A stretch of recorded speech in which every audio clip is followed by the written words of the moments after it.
Hello again. You know, I'm back. I do it for you guys. Let's see. I'll go ahead and give my personal news updates for today. That's right. This is, by the way, a 12 o'clock stream, not a 5 o'clock stream. For those unaware, my Fridays are usually half days, so I end up streaming on the earlier side on Fridays. So if you want to catch me, that's when you got to do it. Let's see. So last night, like I said, I went to karaoke with some friends. I did not sing. If I'm gonna sing, I kind of need to be forced into it, and none of the people I went with really sang either, so so they weren't forcing me into it. Let's see. I got back kind of late, had to wake up for work, so I still, I work on the earlier side, 6 to 10 on Fridays. Wow. Yes, you did check in right at the right time. Although my chat box is not showing your comment for some reason. I wonder why that is.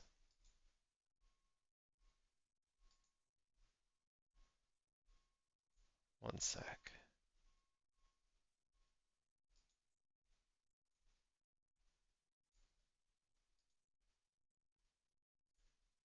Nope, that's not right.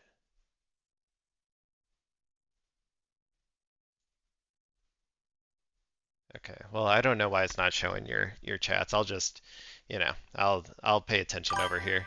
Oh, there it goes. Yeah, I don't know why it didn't show that first one, but thank you, Mem Straw Hat, for showing up.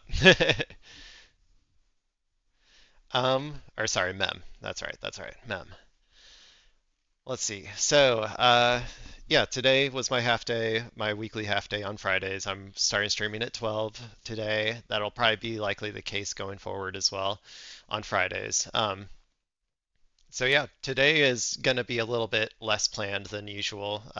Well, I said than usual, than the last couple days where I actually had some videos already pulled up. I'm going to watch one video that I prepared ahead of time, and then you're welcome. And then I'm going to kind of probably just go over to my For You page on YouTube and just find stuff to watch. We'll try and get an up.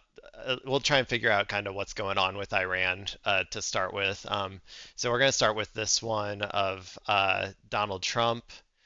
Um, this was from yesterday, 20 hours ago. Just giving an update. We'll see what Donald Trump has to say. This is President Trump gives update on war with Iran. Let's do this. Breaking news, President Trump right now speaking live from the White House about Iran. Take a listen. Too many to introduce.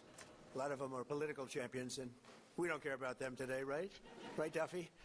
But we have, most importantly, wonderful Oh, people that this love our audio, country. man. ABC, how do you get your audio so scuffed? It's all going through my left channel. I assume that's how you guys are hearing it too. Like they need to fix this. And before we begin, I think I will say a few words about what's going on with respect to our operation Tell me. in the country of Iran. The United States military, There it together goes. with the See, that's what you got to do. That's why you complain, okay? That's why I always say it. You need to complain more because then they'll just fix it live when they hear it. wonderful Israeli partners continues to totally demolish the enemy far ahead of schedule and at Hell levels that yeah, people have never seen crushing. before, actually. We're destroying more of Iran's missiles and drone Oh capability yeah, I every totally single believe hour, it. Do you guys believe it? I believe it. This guy never told a lie. knocking them out like nobody thought was possible. As soon as they set off a missile, within 4 minutes, the launcher gets hit. They don't know what's happening. They don't know. So we have the greatest military anywhere in the world. Their Navy is gone. 24 ships in 3 days. That's a lot of ships. Their That's so many shifts. anti-aircraft weapons are gone. So they have no air force. They have no air defense. All of their airplanes are gone. Their communications are gone. Just for anyone listening, don't believe it. Like, I mean, yes, we are doing a lot of damage, but we're not even really targeting their military assets. Like, I'm going to be honest, I don't think we are. We're primarily targeting like any semblance of infrastructure that the civilians can use, including like police departments and stuff. Like I'm sure that we're hitting some of their military assets. I'm sure that we're, taking out some of their navy, I guess, which okay. Or like maybe some of their missile launchers, but they have when it comes to our missile launchers, they have so many of them and they're so portable and movable that I don't know if I buy them. And I think they're still lobbing missiles at a similar rate, as far as I know. I haven't looked into it really today, but like as of yesterday, they were lobbing them at about a similar rate to how they were before. So I don't know if I buy anything that our never told a lie president is saying. What we got here? Exactly. No, no more George Washington. George Washington, he told all the lies. Not like our big, beautiful president of today. He has never told a single lie in his entire life. Missiles are gone, launches are gone, about 60% and 64% respectively. Other than that, they're doing quite well. I said, what's left? What a But good they're joke. tough and they want to fight. And they're calling, they're saying, how do we make a deal? I said, you're being a little bit late. Yeah, And I'm sure. we want to fight Sure. now more than they do.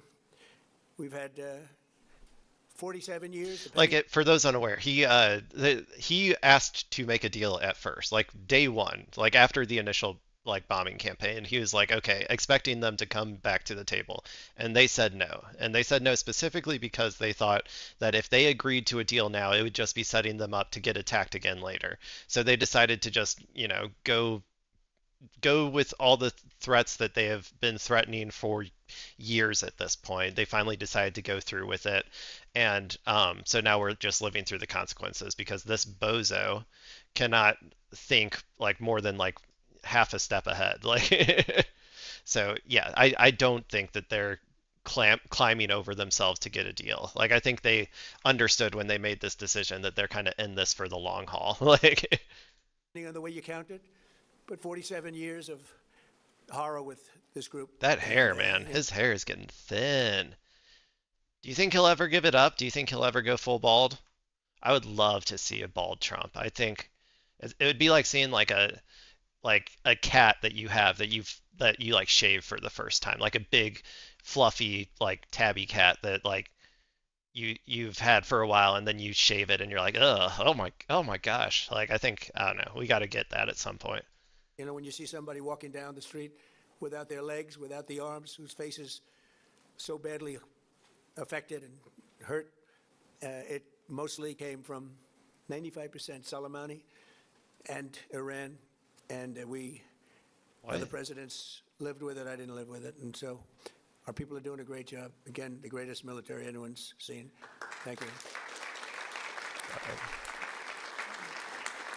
Thank you very much.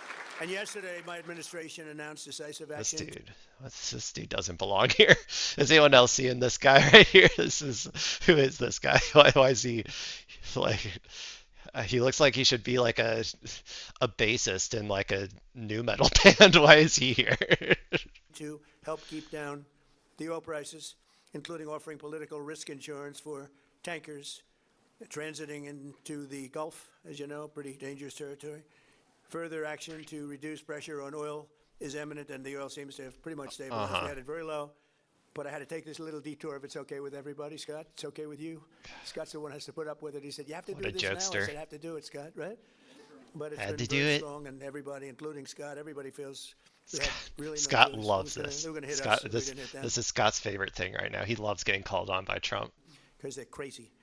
And in the long term, the actions we're taking will dramatically increase the stability of the region and I'm oil sure. prices Oh yeah. and Oh stock yeah, markets and everything definitely. Like the actions that we took with Iraq. Oh, that do you guys remember how stabilized the region was after that? Or like after Afghanistan? Like, oh my God, it was the most stable region I've ever seen. We're about to see instability the likes of which we've never seen.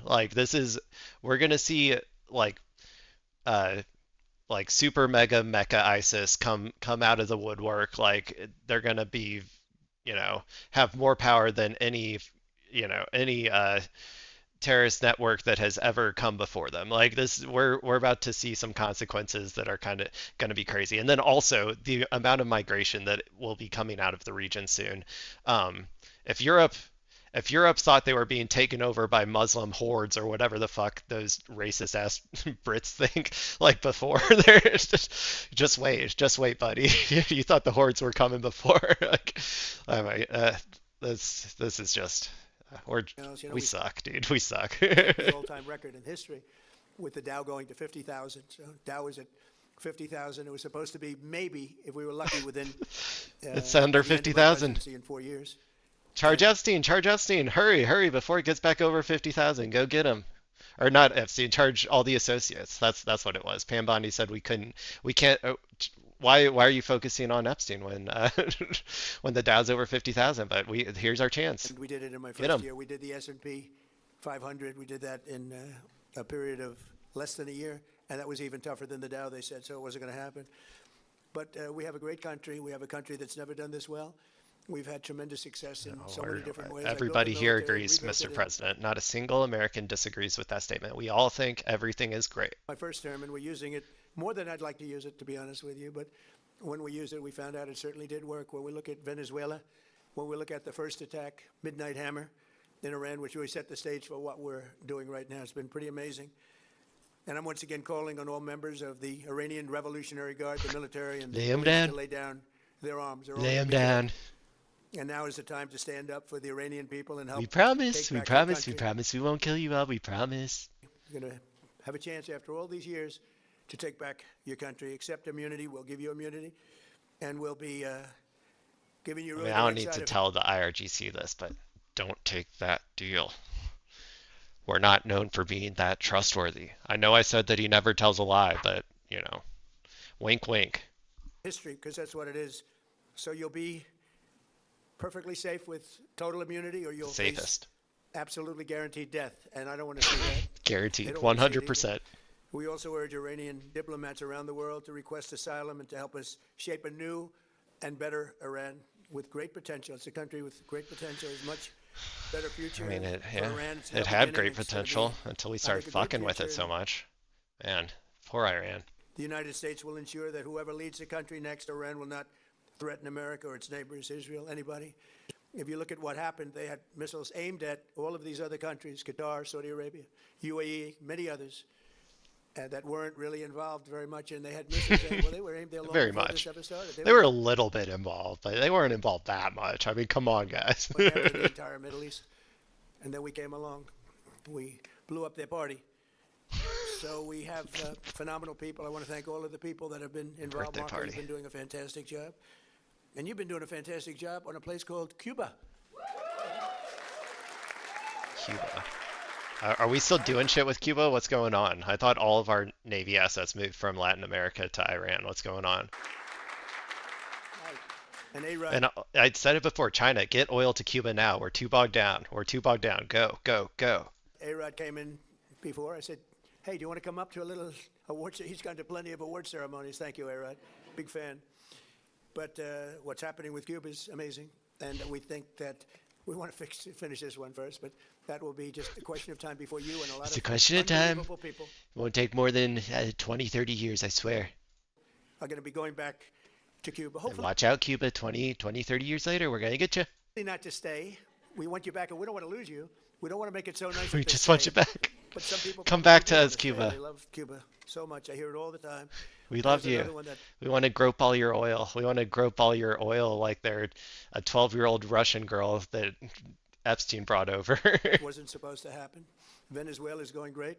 It's been stabilized. We have a wonderful person as your president-elect, Delcy Rodriguez, and she and her staff have been doing a fantastic job working with us. We're taking out hundreds of millions of barrels of oil, and it's going to Houston and various other places where it's being refined, and we're sending resource back extraction. far more money than they've made in many years, and actually first. The classic imperialist move. We're back, baby. It's 1700s, 1800s. Look out! There's a new colonization happening. It's the 21st century. We got the internet, baby. It's gonna be a shit show. Shortly, it'll be more money than they've ever made, and Venezuela is working. So we've had a lot of countries in places that truly love. You would say football. I would say soccer. But these are all countries that love football slash soccer. And so I think the group likes it. And if you'd like, you could. I know I'm a very exciting speaker, but you can sit down if you'd like. All Okay? these people, they don't, they, I could never be one of these guys. I could never be one of these guys in the background because he would say shit like this, and they all clearly feel like they have to laugh. And like maybe like I guess I kind of do this if I go to like a comedy club or whatever. Like I try to like make myself laugh to an extent to like keep the vibes up, right? Like keep everything nice and happy or whatever. But like if I was back here and he was saying this shit like about football and soccer, I would just like be like rolling my eyes like what the fuck are you talking about? Dude? Like you're at war with a huge country of like 90 million people. Like shut up. I'm looking at everybody standing. I'm saying, let's sit down. Because we're here to honor these great champions, and we want to. All right, you were just listening to President Trump there at the White House. We were. This was a ceremony for Inter Miami CF, the MLS team there, behind President. Oh, that's why he looks like that. That's a soccer team. Okay, dude. This guy, he needs to go. I don't know. Go start a new metal band, man. I'm sure you'll do great. Okay. Well, let's see. That was one video down. So like I said before, we don't have a whole lot planned today. We're just gonna be, I'm gonna make this a little bit smaller too. And you know what? I've seen one of the streamers I watch does it this way. Maybe this will be better. I'll leave it up to I'll leave it up to chat if they like it like this or if they like it the other way. Um, 'Cause I don't know. I kind of like being able to see the whole thing, or like I feel like sometimes I'm blocking stuff, so I'm gonna do it like this, I think. But okay. So last time or also if you're watching the VOD, tell me if you like it this way or not better, and I'll take that into consideration. But let's see. So, like I said, I didn't have a whole lot planned, so I'm just gonna pick stuff that sounds interesting to me. Um, so we're gonna maybe check out this video. Uh, We are going to see this such is a a panic. video by The Vanguard. The Vanguard, I've tried to watch them a couple times.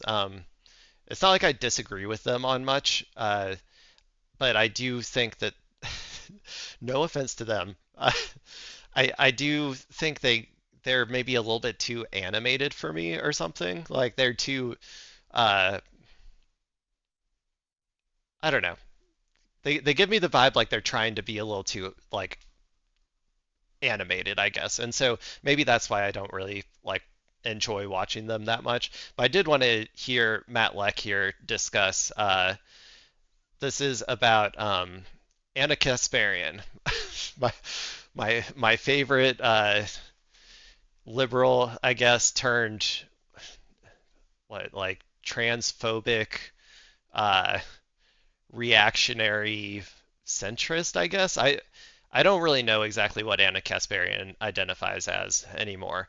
For someone who seems to hate trans people a lot, she really needs to like her identity is really up in the air. It's really hard to identify just like by looking at her. So she really needs to tell me what she identifies as now, because I would have to assume that she's a TERF at this point. But let's see what Matt Leck has to say. Oh, this is Matt Leck sets the record straight. Is Anna Kasparian anti-Semitic? Maybe she identifies as that now. I don't know. But I think this is about the whole Goyim thing. Goy is becoming, I guess, popularized, especially in neo-Nazi circles or whatever. So, like the term Goy, which for those unaware, it's like the I think they use it interchangeable with like Goyim, I think, is just like a Hebrew word for like non-Jewish, essentially, or whatever, like a non-Jewish person, as far as I'm aware. But a lot of people, especially, there's a lot of like historical books and stuff that have it uh, have used it from like Nazis basically, who have used it as like viewed and interpreted it as a racist word towards non-Jewish people, essentially, or whatever, and they create reactionary propaganda using the term goy. So, uh, the fact that it's coming back is a little bit, maybe a little bit concerning, but I don't think it has that much power, I guess, really, at this point, so it's not a huge deal. So really, this is more just having fun with Anna Kasparian, and we'll see what they have to say here. But this is Matt Lex sets the record straight. Is Anna Kasparian anti-Semitic? By the donor class that is trying to maintain support for Israel across both parties, that you will never, like, Ripping we're a not fat even really cloud. prepared for it. And maybe Sorry. So Gentile, sorry, Gentile is different. I don't. So I'll have to. You know what? Let's just learn together here. Wait, Goyim versus Gentile. Okay, let's see. I'll just put it up here. We're going to trust Google AI overview. Goyim and Gentile both refer to non-Jewish people but differ in origin and connotation. Goy is a Hebrew word meaning nation, often used colloquially in Yiddish English for a non-Jew. Gentile is from Latin, commonly used in blah blah blah. Uh, is a Hebrew term used within Jewish communities. Gentile is an English word used in Christian adjacent communities. Yeah, it literally means nation or people. So they're I guess like somewhat similar. Gentile I guess is the English word, and Hebrew and Goyim is a little bit more Hebrew, and they have slightly different meanings. I tried to give some historical context as well for uh, what like how it was used and like by racist reactionaries and stuff. So yeah, Gentile was in the Bible. You are correct. But okay, let's start over here. Let's see what Matt Leck has to say. we are going to see such a panic by the donor class that is trying to maintain support for Israel across both parties that you will never, It's a fat like, we're cloud, not even dude. really prepared for it. And maybe the Iran war, takes some of that energy away from like our domestic politics. But I think we're going to see extreme measures. I don't think we're going to see, particularly the Israel lobby, respond to this in a sensible way at all. I was stunned by that. I was unfamiliar with that guy's game about what he said about Israel.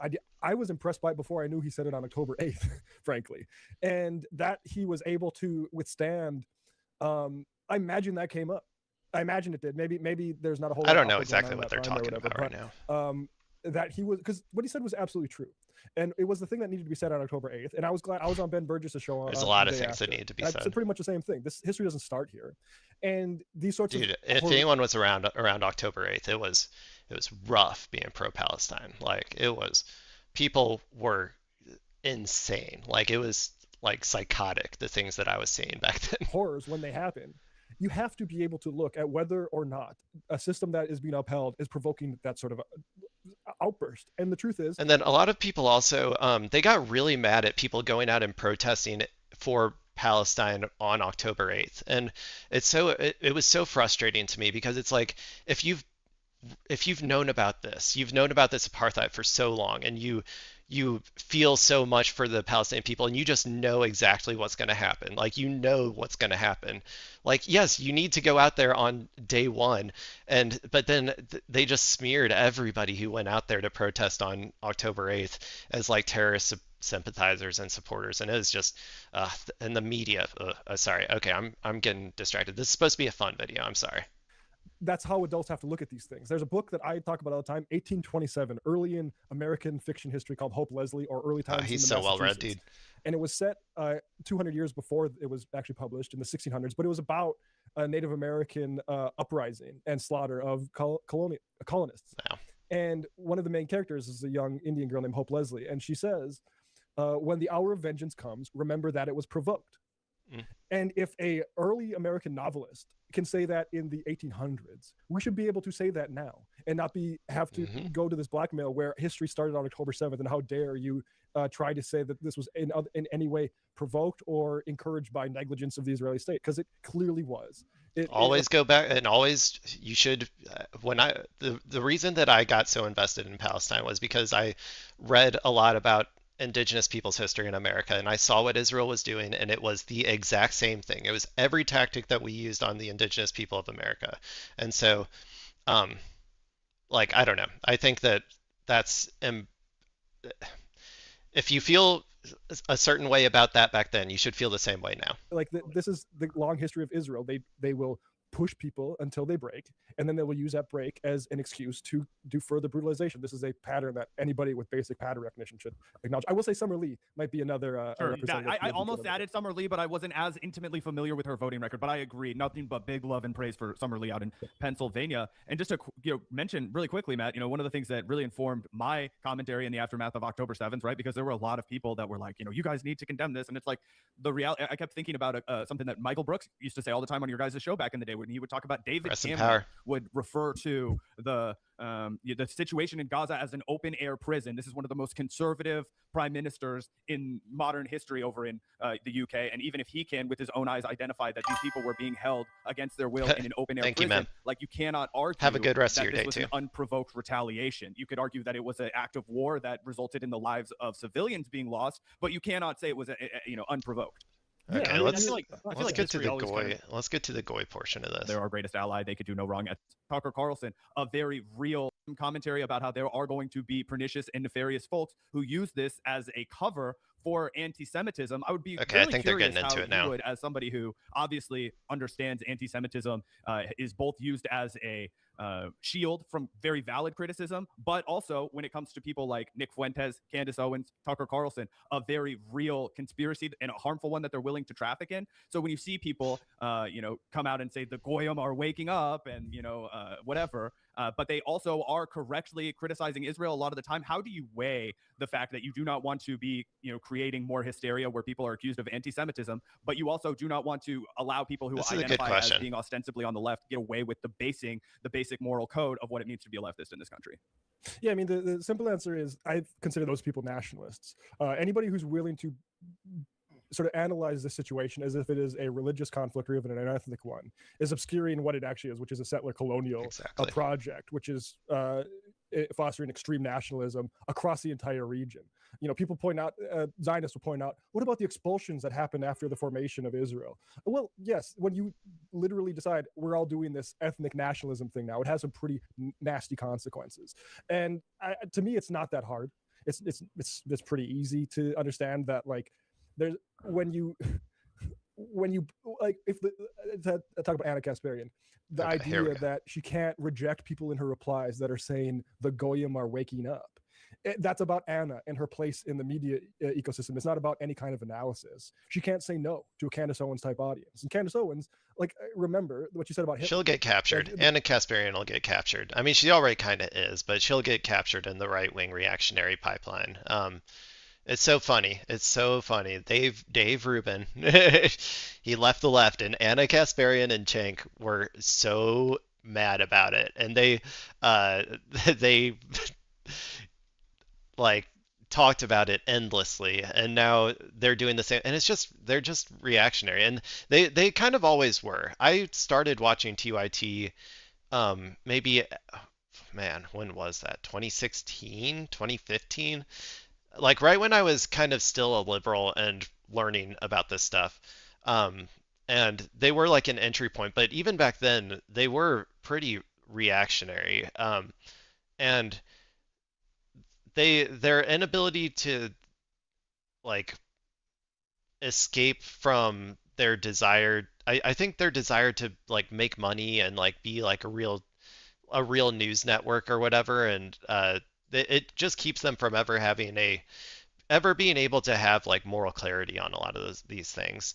So and so I guess Anna Kasparian said something, or like is like liking tweets or something about like, oh, the Goyim are waking up, or like, and so and that's like something that I think a lot of neo-Nazis and right-wingers are saying, and so it's kind of just furthering what they've always kind of been, is just a little bit of like reactionaries, even though they brand themselves as progressives. The problem was he went outside of the nation. So again, this is just nationalists. And of course, nationalists don't really have an understanding about what's wrong with Israel-Palestine, because they can't view it as a problem of nationalism. They view it as a problem of, well, Jewish people. And the thing about Zionism is Jewish people didn't really invent that. This is going to sound a little bit... Yeah. It's the French. I'm pretty sure it's the French who invented it. They were writing about it around the time of the French Revolution. I know that much. Because they were considering doing that, like creating the nation state of Israel back then. The concept might have been around before then, but maybe Yeah. provocative to people who haven't read, people like Ilan Pape, but I've read our original founding fathers even before George Washington.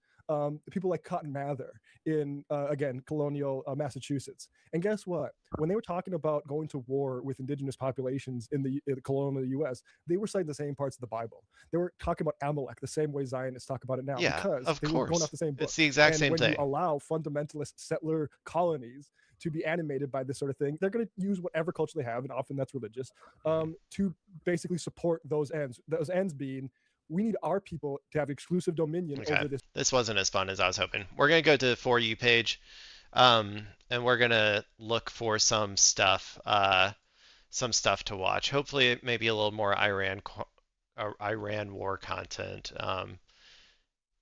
Let's see what we got here.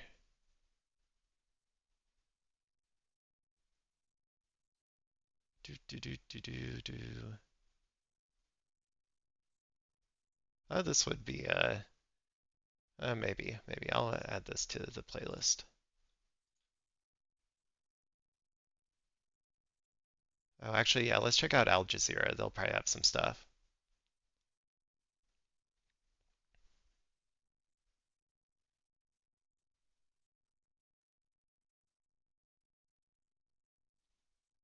Um,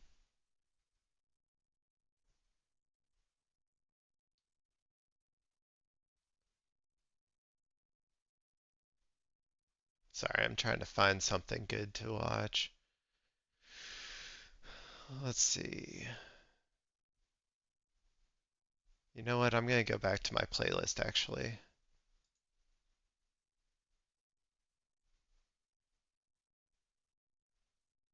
Oh, we can talk about this one. So the So this is we're going back to breaking points. I've talked about breaking points before. I generally like them. My boy Ryan Grimm, I don't think is going to be on this panel.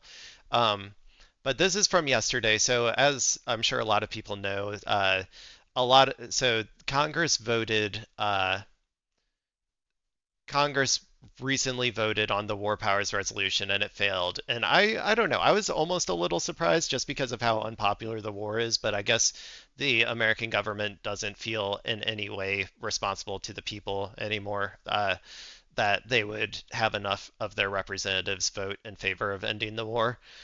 Even if they did pass it, Trump would have vetoed it, and even if they got a super majority and overruled the veto, he probably wouldn't have stopped it anyway. So it's not like it would have had an actual impact on the war, but it it does, I think, give an insight into how our well how this is basically kind of bipartisan as well, because four Democrats, is my understanding, went along with it. But let's see what Breaking Points has to say. Congress backs Iran war, Massey unloads, and Schumer caves. Classic, right? Senate voted yesterday on this war powers resolution. We could put this up on the screen. It failed effectively along party lines. You had Fetterman voting with the Republicans, Rand Paul. Fetterman, God, get out of here. Go wander into a cave or something. Be like go find a cave, lay in it for a while, and have some, I don't know, like Odyssey style like someone from the Odyssey come and find you, you big ogre, and I don't know what did they do in that story, the Iliad or whatever. He like tricked him into like no, I don't know, whatever. Bad analogy, but John Fetterman, get the fuck out of the Democratic Party. You suck. All voting with the Democrats, and so it failed 47 to 53.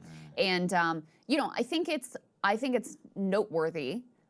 Both that you had all the Democrats except Fetterman hang together, but more importantly, there's been a lot of talk, and you see a lot of kind of like MAGA influence, or some number of MAGA influencers. Megyn Kelly, right? Obviously, Nick Fuentes and Alex Jones are opposed to this. You see some people like that. The war room people are uncomfortable with what's going on.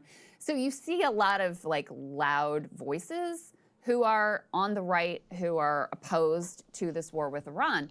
But if you look at the polling, the Republican base, they're largely on board with it. Oh, yeah. Are It they? is more of an online phenomenon, the opposition, than the Interesting. reality among the Republican base, which just says like basically, oh, Trump is doing What's this, the so polling we on it? support it. So I think the fact that the Republicans hung together. Sorry, I gotta look up Iran war support Republicans. We gotta see what the The-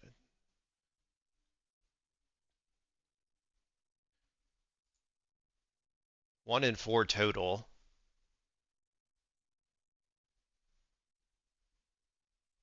Uh,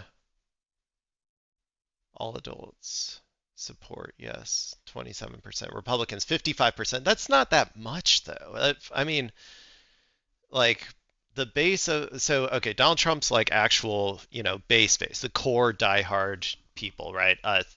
Like 20 to 30% of people are always going to be for him. And then you got an extra 25 to 35% on top of that. Those are probably just unaware people who are this is number is going to go down real fast, but still 55%, okay. Let's say we lived in an actual democracy. 55% of Republicans are in favor, 13% are opposed, 32% abstain. That means at least 13% of them should have voted that they like yes, I guess, on the war powers resolution. They should have voted that they want to end the war. That would have equated to about like 25, 26 people. Um, Clearly that did not happen. Or oh, sorry, this is the Senate. The Senate, sorry. So that would be uh, like 13 people should have voted to pass it, I guess. So yeah, I don't know. Together and did not. We don't live in a democracy. Like they and then also like 100% of Democrats should have voted. Remember, this is not even about like authorizing war. This is a vote to say like this power rests with us.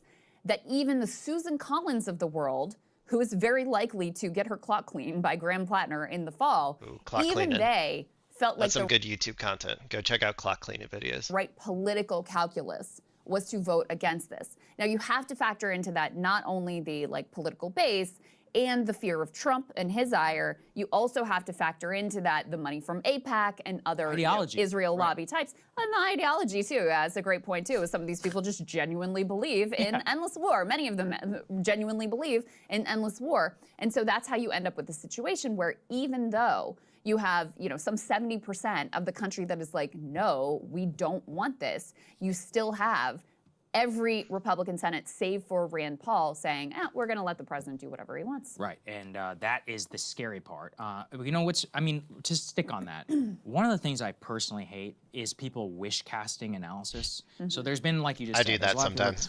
This is a screw you to the base. And I never use those words. You know what I say? I say it's a screw you to the country. Yeah. Because the base is always going to stick with him. I grew up in Bush country.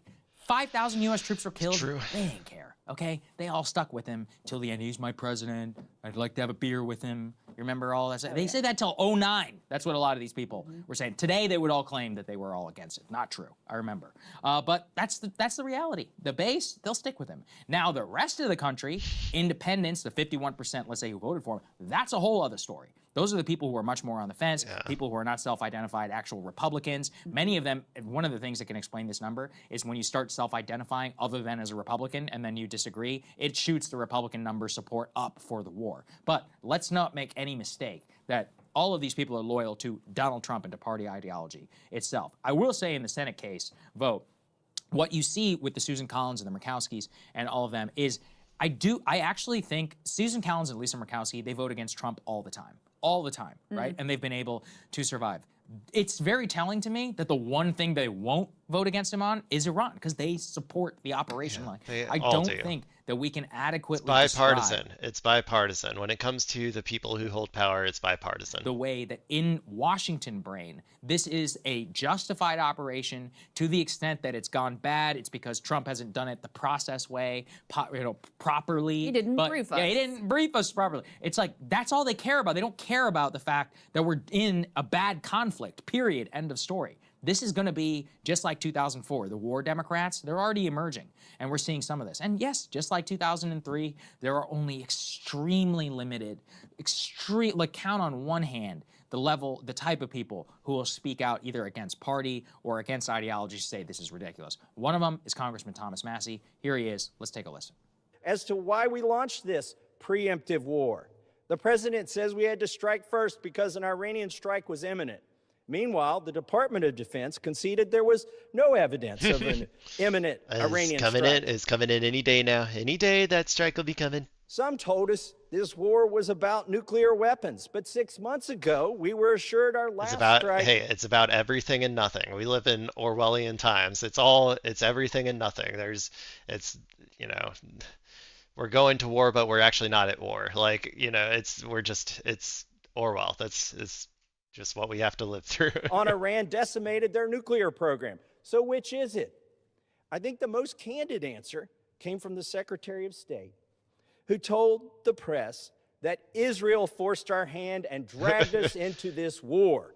There Yeah, is definitely. Congressman Thomas Massey. He's going to be one of the very few Republicans, if at all, who end up voting against it. And look, this is a valiant effort from Congressman Massey and from Ro Khanna, others, Tim Kaine, who forced the War Powers Act vote. But look, now let it all be on record. It's out there now. We can hold these people. It at the is very on least accountable. record, You but it is different than if they would have voted on it before it happened. And I think that they should have still voted on it before it happened. But again, like it doesn't really matter. Like it wouldn't have stopped Trump regardless, but it is good to have the names.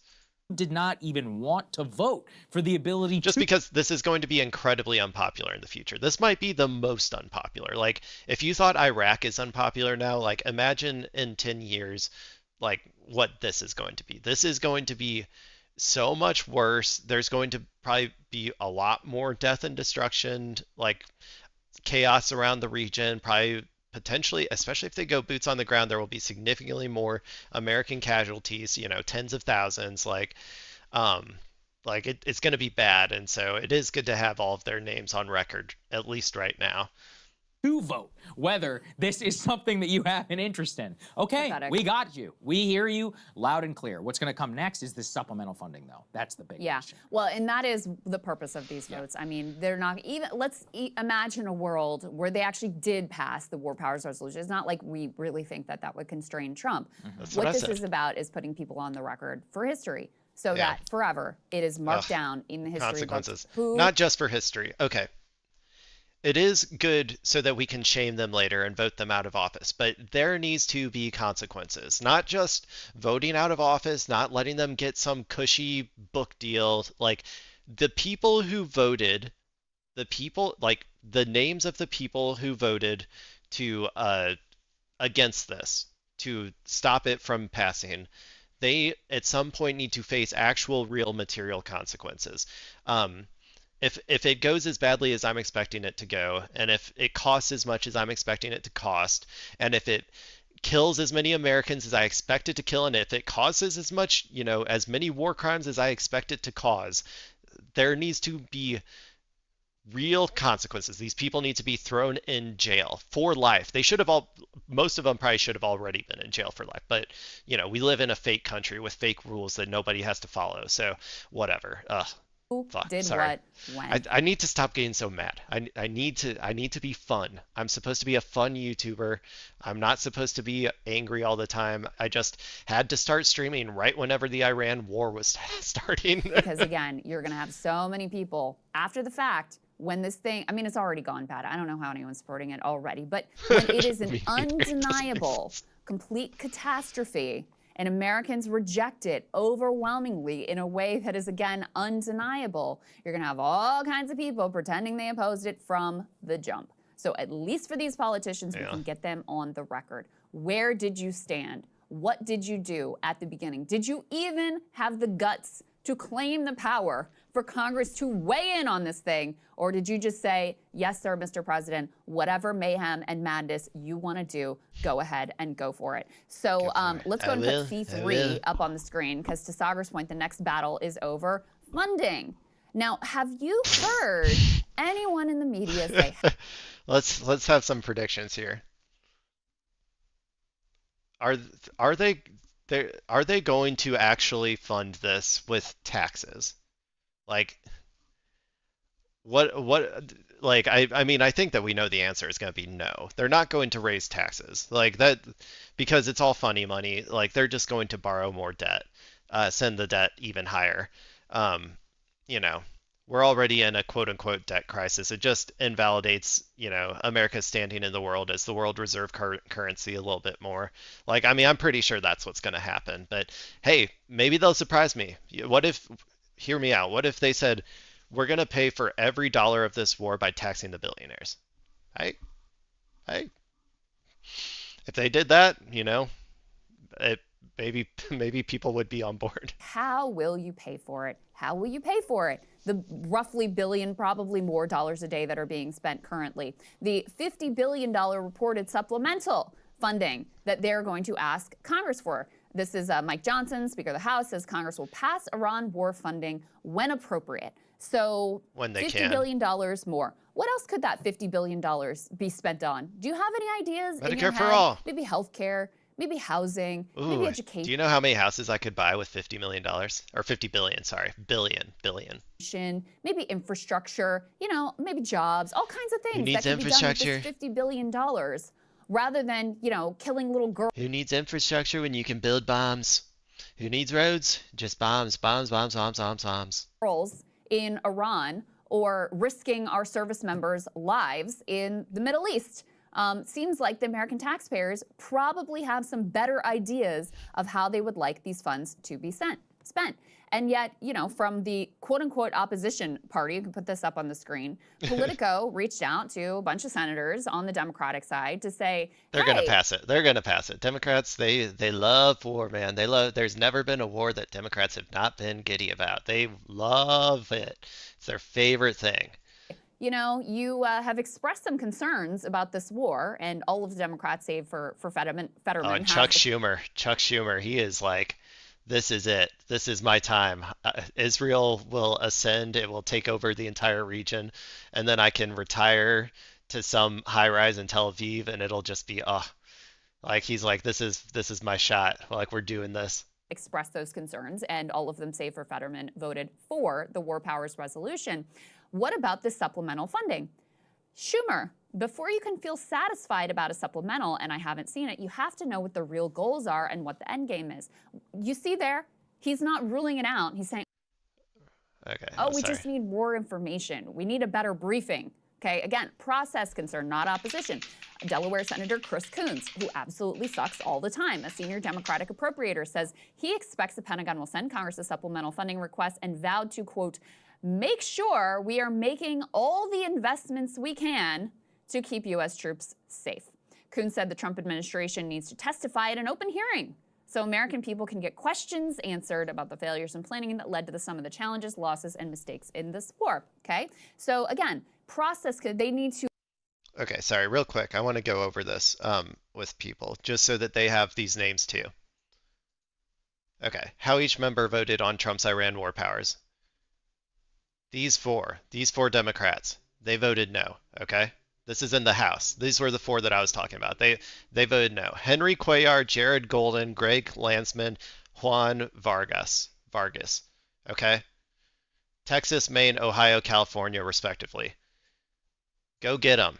If there's anybody watching this, go get them. They suck. Get them out of here. And then the Senate, I think it was just Fetterman, which we all know he sucks. Like the big ass ogre oaf needs to. I'm not going to say what I was going to say, but you can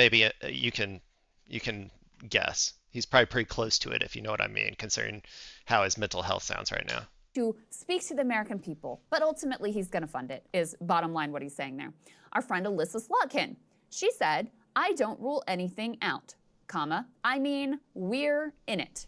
Tim Kaine also said something similar, even though he's been great on leading the push for this war powers resolution. But when it comes to funding the war that you claim to oppose, you're open to voting for the rhetorical trickery. It's the best thing. They love it.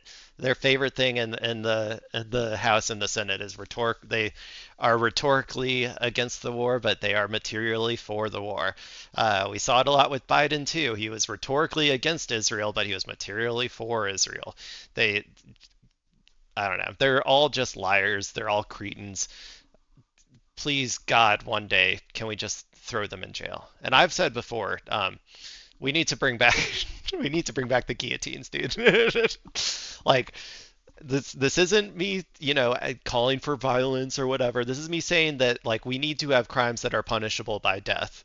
And it should only apply to those who hold immense power. And that is perfectly legal We already do it to the poor. YouTube censors, if you're watching this, okay, I'm not advocating for anything except for a legal process by which these people can be out of our fucking lives forever. That's all. Funding of the war, I mean, this makes If that was too base for you, YouTube, I'm sorry. no sense. If you oppose the war, you oppose funding the war. It is that simple. And so the amount of, of capitulation, the amount of, frankly, ideological support from the Democratic Party is insane. And to be a little bit more clear about that, I don't necessarily think just these bad votes on the War Powers Resolution warrants that. Okay, there are certain people who are at the tippity top of the administration who are calling all the shots here.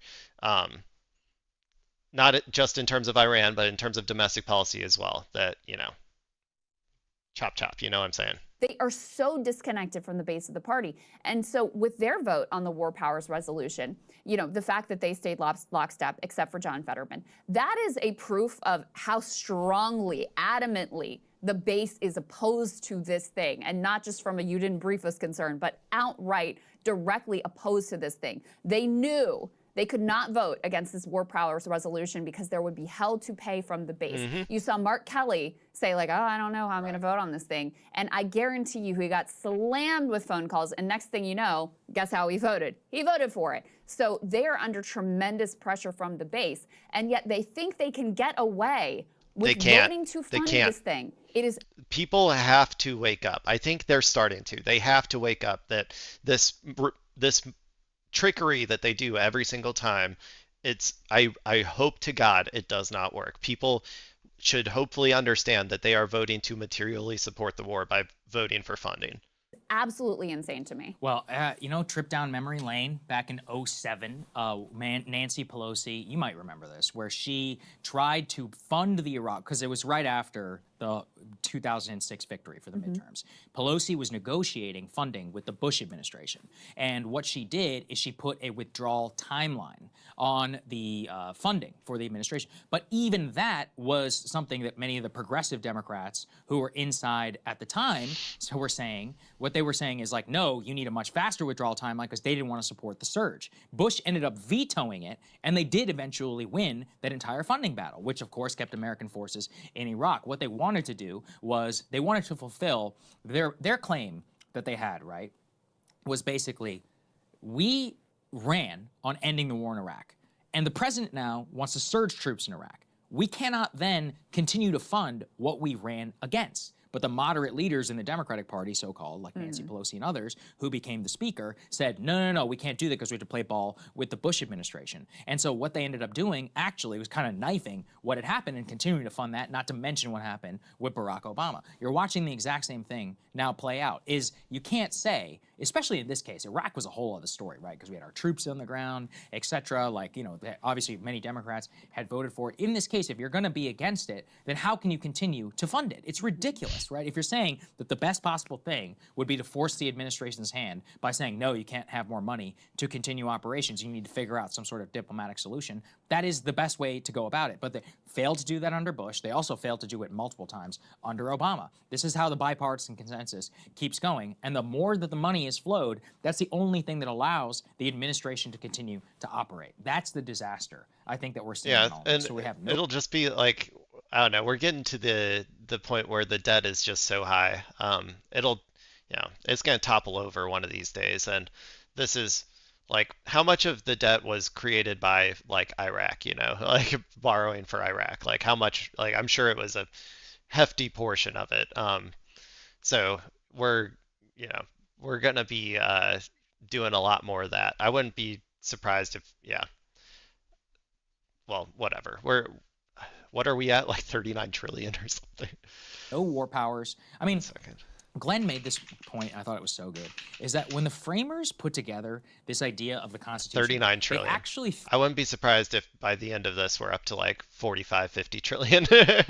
theorize that the co-equal branches of government would fight as hard as they possibly could for maintaining their own institutional power within the system. And they actually never could have imagined that you would have an entire branch that would just hold up its hand and surrender to what was going on in the White House. And this is That's because the framers of the Constitution were not Marxist. If they were Marxist, then they would have completely understood the idea of capital capture, like, and like the inevitability of fascism. Like, this is where they should have just had, if they just had one guy, if they just had one guy in the framer, like, of the framers, one person in the room who is like, guys, I think we need to restrict. I think we need to restrict the amount that like money can influence the politics, or else, you know, eventually they'll all just capitulate to the fascist president. Like, I think we got to do that. Like, if there's just one guy there to convince them, man, it could have all been different. It could have all been different. Is a political culture now which has been normalized over the last 25 years from Bush onward because, and I want to make this the most, because they do not want to bear the political consequences of their actions. Even the Democrats, like you're saying, Mark Kelly and all these people, they'll vote for the War Powers Resolution. But the real fight is going to be on funding. The real fight is going to be on how you're actually working to make sure that this doesn't continue to happen. They're happy to take the vote to tell the base they didn't vote for it, but are you actually going to do everything to keep it away? No. And then same with many of the so-called anti-war Republicans. I mean, Josh Hawley, They some of hate these other democracy guys. so much. Okay, I'm done with Sagar. You know, whatever. Yeah, they they're pretty annoying, the Dems. But also We the are Republicans, very obviously. I hate the Republicans more, but the Democrats are, you know, purportedly my party. They're purportedly supposed to represent me, and they never do anything that the base of support wants, so whatever. Okay, we're gonna look at some Iran news from I assume the Iranian perspective here. Um, from what I can tell, there's nobody watching, so I'm not gonna start playing this until I get back. I'm gonna go use the restroom real quick. I'll be right back.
Okay. Oops. Okay, I'm back. By the way, I'm thinking that for the VOD later, I might start not for the actual video, like the full stream or whatever, but I think I might start cutting more from the video clips for the YouTube channel, just to get rid of some of the noise. I know that like sometimes I go off on tangents that aren't related, and you know I'm still getting used to this. I think I'll get better, but yeah, I don't know. Just a thought. Like I thought about that while I was in the bathroom. I was like, I think I'll cut that part. Well, I guess I'm in between videos, so it doesn't matter. Anyway, okay, let's watch some more Iran stuff. This was posted 30 minutes ago. This is breaking shit. Okay. Iran is united. Iranian journalist reports from Tehran. So we'll see what someone from Iran has to say, or Iran has to say, about what's going on there. You know, hopefully we can get some good news and it's not all death and destruction. But I'm not getting my hopes up. Let's go. Very honored to be joined here by Naveed Zarinal, who's the host of the Colony Archive, and of course is on the ground in Iran. Naveed, thank you so much for being with us. Yeah, thank you, man. I guess you are here. It says 0 viewers right now. So maybe there are people watching and I just don't know. So this Streamlabs thing is a little maybe it's a little janky. Ania, thank you so much for having me. Well, the first question I will pose to you, Naveed, is what is the situation there? I mean, we are seeing a lot of reports in the news that the level of bombing and attacks is very significant. Sure. So I woke up on a Saturday morning and I turned on the news and Israel and U.S. had attacked Iran, but I kind of just went about my day doing some chores around the house. But then by 12, by noon, I started hearing the Iranian interceptors intercepting the Israeli and the American bombs. And I live about 50 meters away from IRGC garrison. It's a very large garrison, one of the biggest ones in the Garrison. capital. And then I saw an explosion either inside the garrison or behind it. I knew that things were about to go down. And I insisted on staying in my apartment, even though I live in central Tehran, where there are a lot of IRGC locations and police stations. So it is not the safest location. So I eventually Yeah, they've went been to a going friend. after the police systems or the police stations. They're trying to, you know, get all the people who could create order in society. You know, they're trying to kill them all. So Home that was west of Tehran in a kind of a less insecure area of the city. And then on Sunday, they started bombing intensely my neighborhood and some of the glass in the building broke in the parking area. And then what has been happening since? So I think we're in the sixth day of the unprovoked U.S.-Israeli assault on Iran. Is that the bombing campaigns is pretty intense. So they have targeted both military and police locations and also civilian areas. So either it's being done classic. intentionally or recklessly, or as a result of the damage to the surrounding military area. So I can give you some examples. So the Gandhi Hospital in Tehran was targeted. Also the police park. So there's a park named Police, but it has nothing to do with the Iranian police force. Rather, it's just called Police, and that was also targeted. And then also a school of 168 girls in Ninab, which is city in Every time I Iran hear that, south, man, that was also targeted, so and all many, those girls so were many children, so many lives. What, you know, what could have been? killed. There are the military areas being And I targeted. do this. So okay. I have a really hard time processing individual, like brutality on an individual level. It's just who I am as a person. Okay, so I don't ever really watch the really brutal videos or anything. Of like what's happening because it really just makes me so sad that I just can't watch it. I can deal with it in the abstract, and I think that like that's the only way that I can consume stuff. So anytime I hear about the actual, you know, that sort of stuff, it just makes me at least I don't have to like see it or whatever, but it still makes me very sad. And also the civilian areas. And there have been, I think, over 1,000 deaths so far. I mean, Naveed, the image seeing, the videos we're seeing, it's so reminiscent of Gaza, of Mhm. Lebanon, what we're used to seeing in Lebanon. I want to ask you though about, that first video that Trump put out when he announced that he had launched this war with the Israelis last Saturday. He ended it by calling on the Iranian people to rise up. You'll never have a chance to rise up against your Rise government. up. And then now in the last couple of days, we're hearing that the U.S. is arming or working with Yeah. a separatist group, particularly a Kurdish militia, but there are other separatist groups around Iran as well, as particularly around Iran's borders. Um, and so I'm curious about your thoughts on whether how plausible. Yeah, there's a lot of so the Kurdish militia thing, that's one of the things that actually does kind of scare me.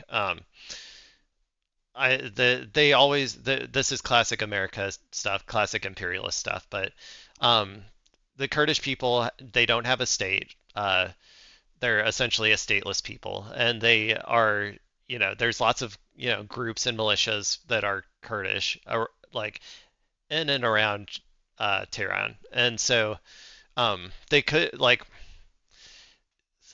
they this is America like essentially arming them to try and get them to destabilize Iran, and I they they might do it because they think that this is their chance for to get country or a state or a home or whatever.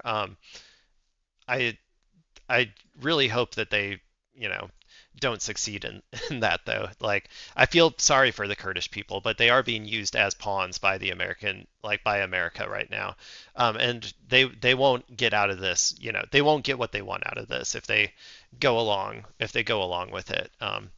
Plausible that is, and what that might look like, because we've known for a long time that covertly the U.S. And the CIA have been trying to work with groups, Israelis as well, by the way, to essentially destabilize Iran. That's right. So yes, I mean there is the threat of the Kurdish militias entering Iran through Iraq and through the borders. But the reports that I'm seeing right now from the Iranian media, I'm not on the border town, so I can actually have firsthand experience of it. But the reports that I'm seeing from the Iranian media is that the IRGC has targeted the assets of the Kurdish militias in Iraq. And so the threat has subsided. And the Iranian courts are, I would say, generally loyal to the idea of Iran as a whole, because they are some of the oldest Iranian people. So the Kurds and the Kurdish-speaking people are some of the oldest Iranian people, and they have a very strong sense of nationalism. And I would say the separatist elements within the Iranian courts, it's not comparable to and it's very complex. This dynamic is very complex, and I don't know all of it either. So I'm learning here just along with you guys. So if I ever say anything that's wrong, I apologize. I'm doing my best here. I'm just a dumb American from the Midwest, like so take everything I'm saying a little, like especially when it comes to the intricacies of like all of the various groups and factions in and around Iran. I'm doing my best, and I think I have a decent knowledge. I have more knowledge than the average American, but I'm by no means an expert. So this guy knows way more than I do. Iraq or Syria or Turkey. So in that sense, I would say the courts will likely, most of them will remain loyal to the idea of Iran. So even if they're opposed to the government, they will not cause major problems when it comes to Iran's territorial integrity. But the other thing is, outside these separatist groups, there's also the risk of the opposition that is supported by U.S. and Israel, or they're mentally colonized and impacted by the Western-controlled media. So we have a very large Persian language media network that is funded by the Zionists and by the Westerners, and people do watch and consume the information from them. And some of those people might come to the streets, but thus far, because Thanks of again, the assassination of the Iranian leader, Sayyid Ali Khamenei, have fun at so many pro-revolution forces. I don't know if it's going to be fun, but good luck at the allergy doctor. And people on the streets that they have not had a chance to come out yet. But if that momentum, the revolutionary momentum, subsides, then there's a risk that they will come to the streets, and there might be some civil unrest. Naveed, one thing I want to just get your response to is, of course, the Trump administration's so-called justifications. You mentioned earlier this was an unprovoked attack. Of course, they're claiming, they're claiming all sorts of things, that who are cares very what they're contradictory on sort of quote unquote imminent threat. But I think with the deeper underlying basis they're trying to lay is that Iranians, want to kill Americans, that they hate Americans, that there's all these other things. So we live in hell. This is hell. We have to go. We're in purgatory. We have to listen to the same arguments over and over again. They don't even care if they work anymore. They just keep parroting the same shit, forcing it down our throats. Like, get the funnel out. Here's your shit, everybody. It's so annoying. I hate it. As an Iranian who is there, I wonder how you respond to these sorts of accusations that the Trump administration is using to back this attack. That's right. So I would say that I think any person who would use their brain and would use evidence. Hey, I use my brain all the time. That there is no imminent Iranian threat to the Americans. So even, and I came up with, and I agreed with that. So clearly I do have a brain, according to this guy at least. Maybe not according to some of the people who watch my videos, but when the Americans brought their naval fleet, that was a major threat to Iran. But Iran did not strike American assets until U.S. and Israel started their operations and assassinated the Iranian leader, who is dear to both Iranians and the larger Shia community around the world. So I would say the idea of an imminent Iranian threat has always been. Like I know they would never do it, but I do sometimes think about an alternative timeline where Iran like actually preemptive striked Israel. You know what I'm saying? Like they knew Israel was going to strike whether they did anything or not, and they like actually preemptive strike them. I say all the time that I think the idea of a preemptive strike is stupid, like it shouldn't exist. But like if we're gonna have them, like they could have done that, you know? Like according to the UN Charter, I guess it's legal, but like but like I don't know, like what would that have looked like? I'm sure that all of the Western powers would have like immediately condemned it and be like, this was an unprovoked attack, like. But yeah, I don't know. Sometimes I think Bogus. about that. I mean, and you're very right that the contradictions are ridiculous because one day they say that they obliterated the Iranian nuclear program. The other day they say that Iran, Witkoff said that Iran is George only a Orwell, week dude. away from making nuclear weapons. So it's Everything's Orwellian. It all up is down, left is right. You know, that's the way it is. is filled with contradictions and bogus, and there is no imminent threat. And I think that even American officials admitted, some of the Democrats admitted that there has not been any evidence presented to us that Iran poses an imminent threat. And when Iran targeted the U.S. bases around the region, that was again in retaliation to U.S. bullying and to U.S. aggression and to also U.S. helping Israel conduct its war on Iran. Naveed, I want to ask you in terms of the sort of, I had you on the show, on my show, Dispatches, a month ago to talk about the aftermath of the protests earlier in the year. And we were The talking about protests you were killed 80 million people, I heard. Man, oh, those IRGC people. I can't believe they killed all those people. making Just kidding. It was like, I think they said like 3,000 from the Iranian perspective. a criticism of the Iranian government that part of the reason they were in the situation they were in is because they had been unresponsive in using this strategic patience against the Americans and Israelis, and it hadn't worked, and it actually, in fact, empowered them. And I'm curious now, a month later, after this war has been unleashed on Iran, what do you make of the Iranian response and this kind of end of the era of strategic patience? That's right. Yeah. And so, I mean, I hate that I was right, but I was so cynical about the negotiations. And I told your audience in that video episode that we did that the negotiations are just bogus and there's Yeah. no real reason to negotiate because, He it is sounds just like a smart guy. Like, yeah, the negotiations were bullshit from the start. They were just a way to get leverage. America did not care about like Iran's nuclear program, or like they obviously they didn't want them to get a nuke, but they also knew that they weren't trying to get a nuke. So from the outset, like they were negotiating in bad faith, and um, they were just looking for any excuse they could. They're still looking for the excuse. They haven't found it yet. The excuse is, I don't know, buried under like 10 foot of earth or something. Like they cannot find an excuse that works. Like they were just looking for any pretense to attack Iran. facade. Diplomacy is the facade for war. And I said that there might be an opportunity to negotiate with a change in presidency or in a few years. But at this moment, Ugh. or, let's say last month, Don't put your hopes on that. The next president, like, I don't know. I'm gonna be honest. I really don't know. Let's say hypothetically we get, a Democratic president. Let's say our anointed Democratic God King Gavin Newsom comes in. Just, centrist reactionary liberal type.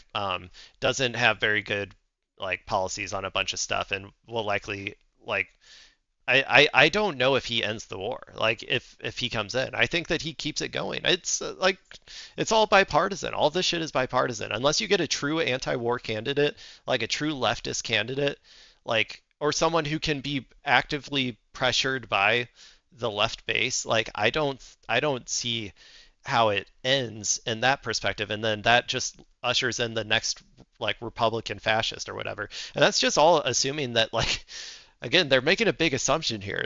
Is the administration going to change? like even if the people want it to, is the administration in America going to change? Like I don't know. It's kind of up in the air at this point. I mean, it was clear there was a facade for war, and then the U.S. and Israel would eventually attack.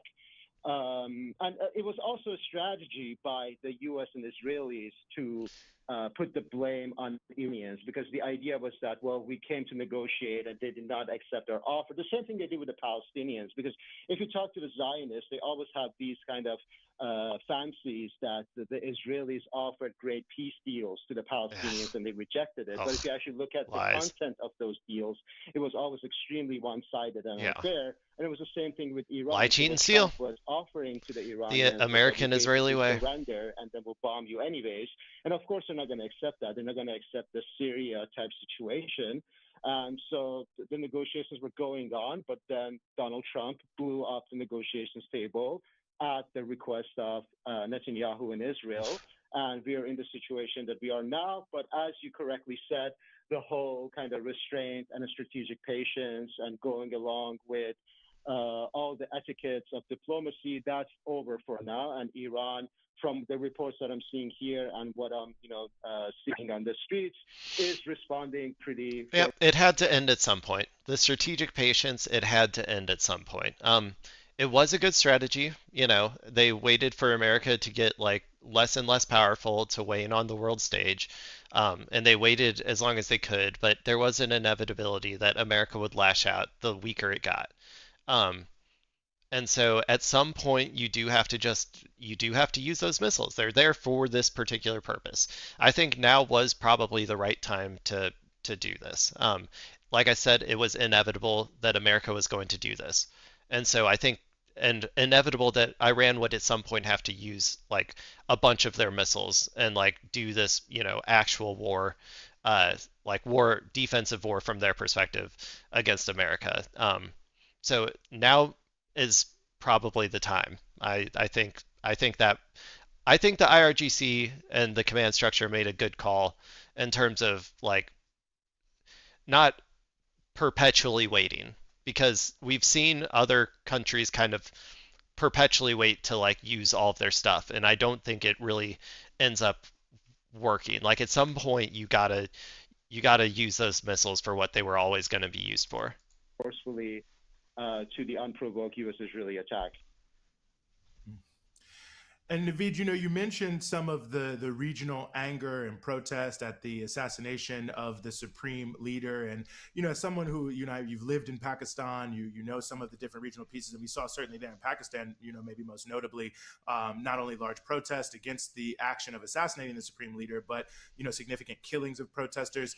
I wonder if you could give people some insight into that. I mean, Kashmir, we've seen large protests and different things, because I think from the, American perspective, the U.S. perspective, people only see negative things and might not have any real insight into why there might be large numbers of people in countries that are, considered U.S. allies, who are deeply opposed to what took place with that assassination. Yes, Eugene, I'm glad that you confirmed that, because I can only see the Iranian media right now, and I saw, massive crowds coming out in Kashmir and in South Asia and in Iraq from the Iranian media. So it seems like from your side, you're also seeing a lot of reports about that. So I think what the Trump administration was ignorant of, or they just completely ignored, is that the way they Stupid. They're stupid. They weren't ignorant. They're stupid. You can just say it. Like they're stupid. They're are the people with the biggest guns in the world, the most amount of nukes. They're all stupid. They're dumb. Just yeah. Okay. assassinated Sayyid Ali Khamenei had it fit into the Shia narrative, because we are in the month of Ramadan.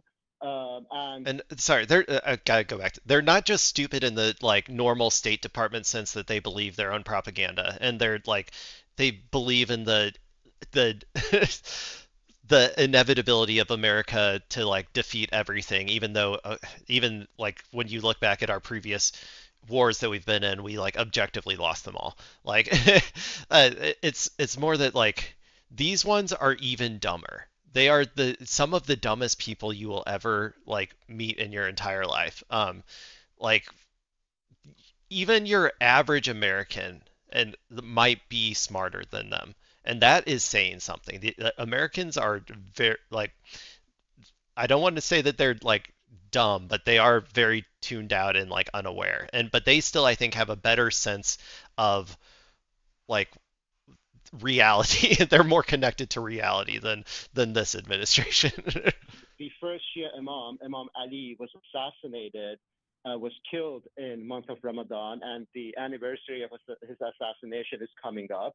And also, I guess Khamenei these are was the killed protests. alongside his family members. So That's a one of lot of his people. 14 month granddaughter. So the last time they did this, there were all these stories, all these news stories about the like the people who were against the regime or whatever whenever the 12-day war happened. But then when you looked at the Iranian coverage, there were millions of people, like 1 to 2 million people, like out just marching in the streets or whatever in favor of the regime.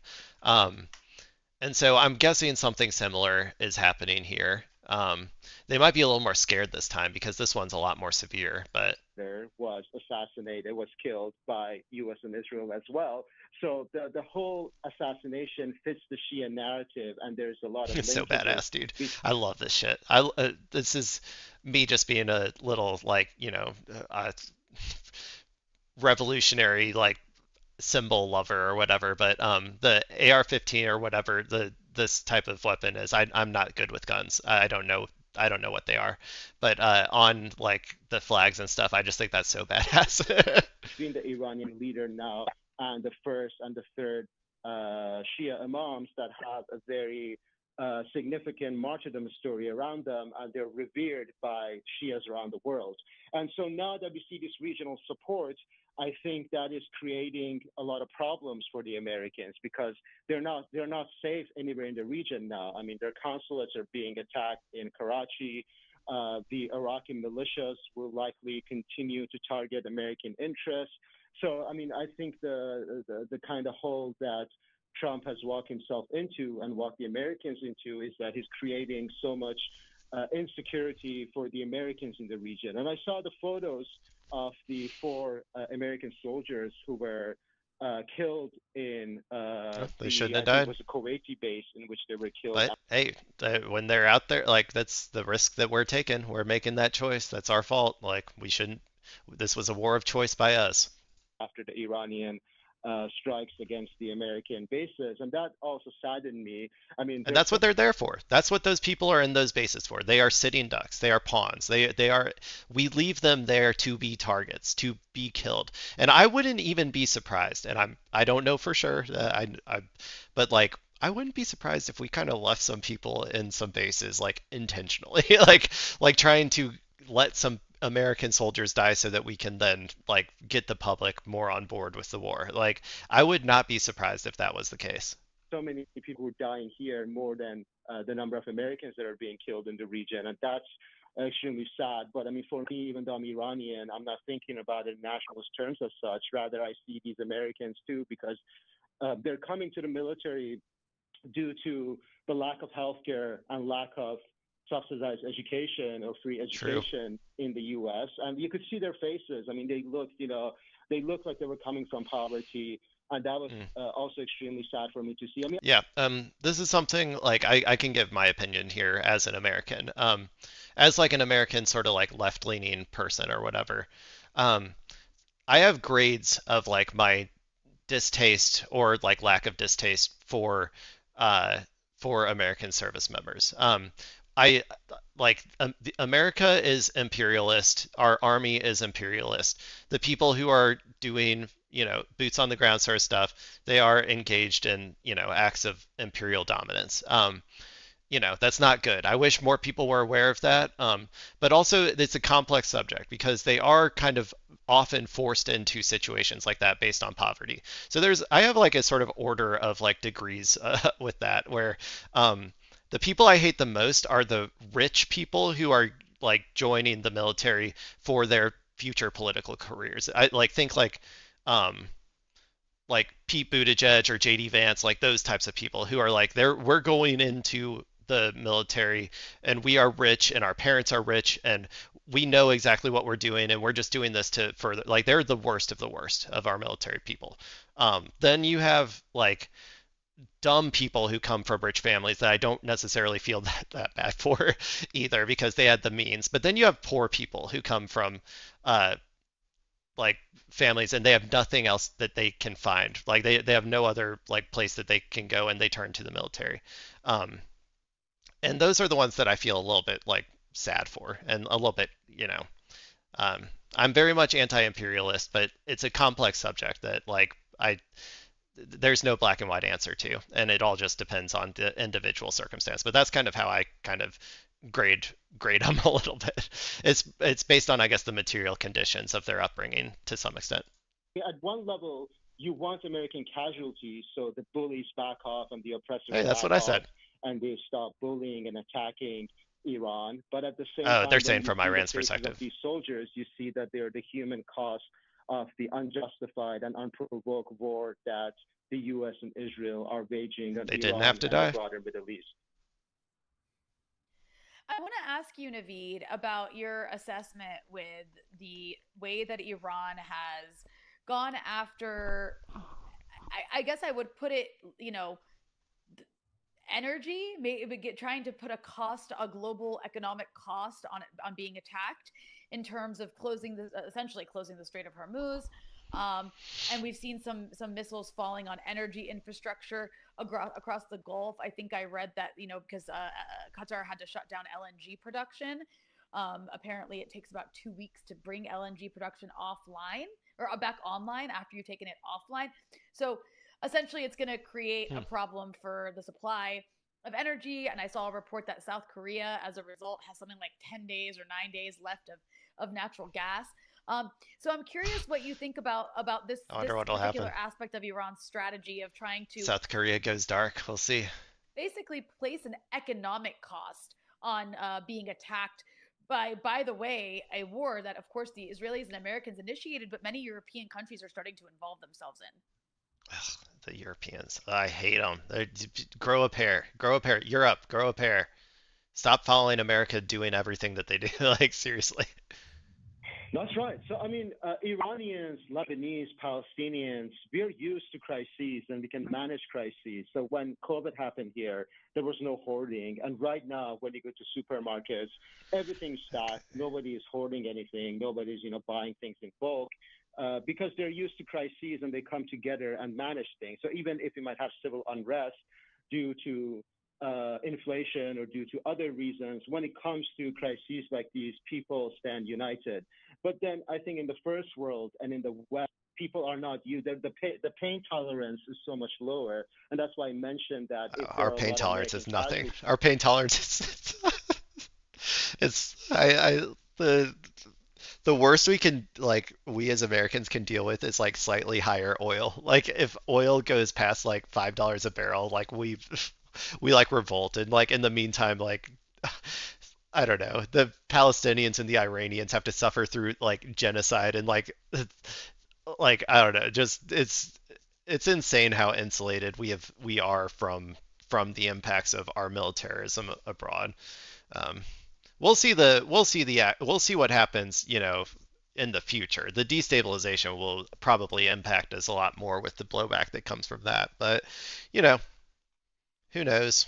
What do I know? I'm just a YouTuber. I'm done with this video. We got to hear the Iranian perspective. Hopefully, I added some useful commentary.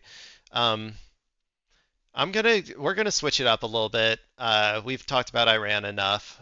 I want to watch what I call everybody's favorite normie. I got a little something. If you heard that voice, you probably know who it is. Something to make you happy with Moist Critical, the man with the longest locks, the the longest hair that I've ever seen, the Florida man from down south with all of the figures. How much do you think this figure is worth, by the way? I feel like it's got to be like $5,000. But okay, we're gonna watch something. This is a video about AI. So we're kind of moving on from the Iran war stuff. Uh, I've told people before I'm not a fan of AI. It's annoying to me, just in general, and is terrible for the environment. But this is apparently going to make me happy. Um, so we'll see. We'll see. Uh, we'll see if it does. Okay, Moist, take me away. Something special to make you happy this Friday. Never thought I'd say that statement, by the way. Moist, take me away. Sorry. Okay. I got a little something special to make you what is happy it? this Friday morning. What is it? So clear a little space in your room and get ready to bust out the old hot dog dance. You're gonna be cutting I up just when did you it. hear this. U.S. Supreme How do you Court know? declines to hear dispute over copyrights for AI-generated material. Declines to hear dispute. Oh, someone disputed whether it was copy. Okay, I get it. That's right. They are not folding like origami here on this topic. Hell yeah. There has already been a precedent set that you cannot copyright AI-generated work. And despite AI dweebs constantly trying to fight tooth and nail for copyright protections for their sludge and slop of AI. They're so proud of it. AI people who love AI, they are so proud. They are so proud of like how they were able to press 10 keys in a row. Oh, hey, Mo. Yeah, they're so proud of how they're able to press 10 keys in a row on their keyboard, and then a picture comes up and they're like, I'm going to copyright this picture. This is my artistic creativity. And I just love that for them. Like, they've never been able to be artistic before, and they finally get to do it. They finally get to feel what it feels like to be a true artist by typing in a prompt. No, this is a good thing, ma'am. You're saying AI has more rights than real art. Uh, no, they're not able to copyright it. They're not going to be able to copyright AI, so or AI art. The U.S. Supreme Court is saying, nuh-uh. No, this is dumb. This is barnacles, which is exactly what they should be doing. Under no circumstances should AI-generated work be. Did you see the AI film festival? I did not. I am sure it was a disaster. I would be curious. I'll have to check that out after. Be eligible for copyright protection. That's such an outlandish notion. This can just put the smile on the face of even the biggest Grinch. Supreme Court declined on Monday to take up the issue of whether art generated by artificial intelligence can be copyrighted under U.S. law, turning away a case involving a computer scientist from Missouri who was denied a copyright for a piece of visual art made by his AI system. Plaintiff Stephen Thaler had appealed to the justices after lower courts upheld a U.S. Copyright Office decision that the AI-crafted visual art at issue in this case was ineligible for copyright protection because it did not have a human creator. Music to my ears. That is exactly right. Pin the tail on the donkey. That is the truth with some cheese on it. This is why I love him. This is why everybody loves him. He's just got that way with words, a way with words that I will probably never have. But I hope that one day, I can become like him. Maybe his power lies in his locks. He's like Samson. Like, if you cut off his hair, he loses his ability to talk. Well, I mean, I don't know if we'll ever see it, but he's had that long hair for so long that maybe one day we'll find out. If anyone ever wants to try and take Moist Critical out of his role as the normie speaker, maybe just try going in with like a pair of like clippers or something, and we'll see if it works. Like this, these AI hemorrhoids are not I missed the Missouri shout-out, human creations at all. It isn't something that should be copyrightable, especially because what gets generated is based off of other people's work, already existing works. It's just derivative of that, what it was trained on. So I am happy to see that common sense is prevailing here in this case. And also, I've seen some people bemoaning this decision here about like how this is so bad for AI artists. Won't someone think of the struggling AI artists? And it's interesting because one of the core arguments I've seen from that community is that IP is a scam. No one should own IP. It should be freely and readily accessible to everyone to steal and iterate on. Okay. IP is kind of a scam. I don't like the intellectual property like laws of America. I personally think that it it gives too much power to like it disallows creativity to some extent that is annoying to me, and not beneficial to humankind, and it protects the interests of capital just a little bit too much for my liking. So, like at the very least, I think that we need to get rid of this like the death of the creator plus 75 years or whatever. Like that is way too long. Do you like that was also created back in a day when it took like, you know, it took you like a week and a half to go patent your thing because you had to ride on a horse to the town square or something. Like, come on. Like, so like at the very least, just like the death of the author, we can go incremental. Death of the original creator plus 25 years or whatever. Like maybe that's good enough. But in all honesty, at this point in time, especially now that we have AI that just like destroys the entire concept of IP, like just like 10 or 20 years after the thing is created, just let it be open source and people can create stuff after that. Like that is plenty of time for that person who has created their original thing to make money. But this is me as like some crazy socialist or whatever, like not wanting to, coming after all the, all the poor capital owners. So my bad. And yet, then they turn around and try and copyright their own AI trash, their own AI IP, so they can keep it under lock and key. Goddamn hypocrites! It's looking a little scruffy. It's ridiculous. Also, that whole argument is stupid in the first place. I think okay. There was no. Let me get a better freeze frame. I think that if Moist Critical did what I did and decided to go for the goatee, I think he could rock it. I think that he could rock the goatee, and I don't think he's brave enough to try personally. Not like me, of course. I am brave enough to try, as you can see, and I don't think he is. So that's a challenge to you, Moist Critical. If you ever see this video, if you ever think I'm stealing your IP right now, hey, at least I'm not in AI, as far as you know. Sorry. Okay, such we'll thing as going. IP, then you know who benefits? It's not the little guy. It's not like the average Joe Schmo.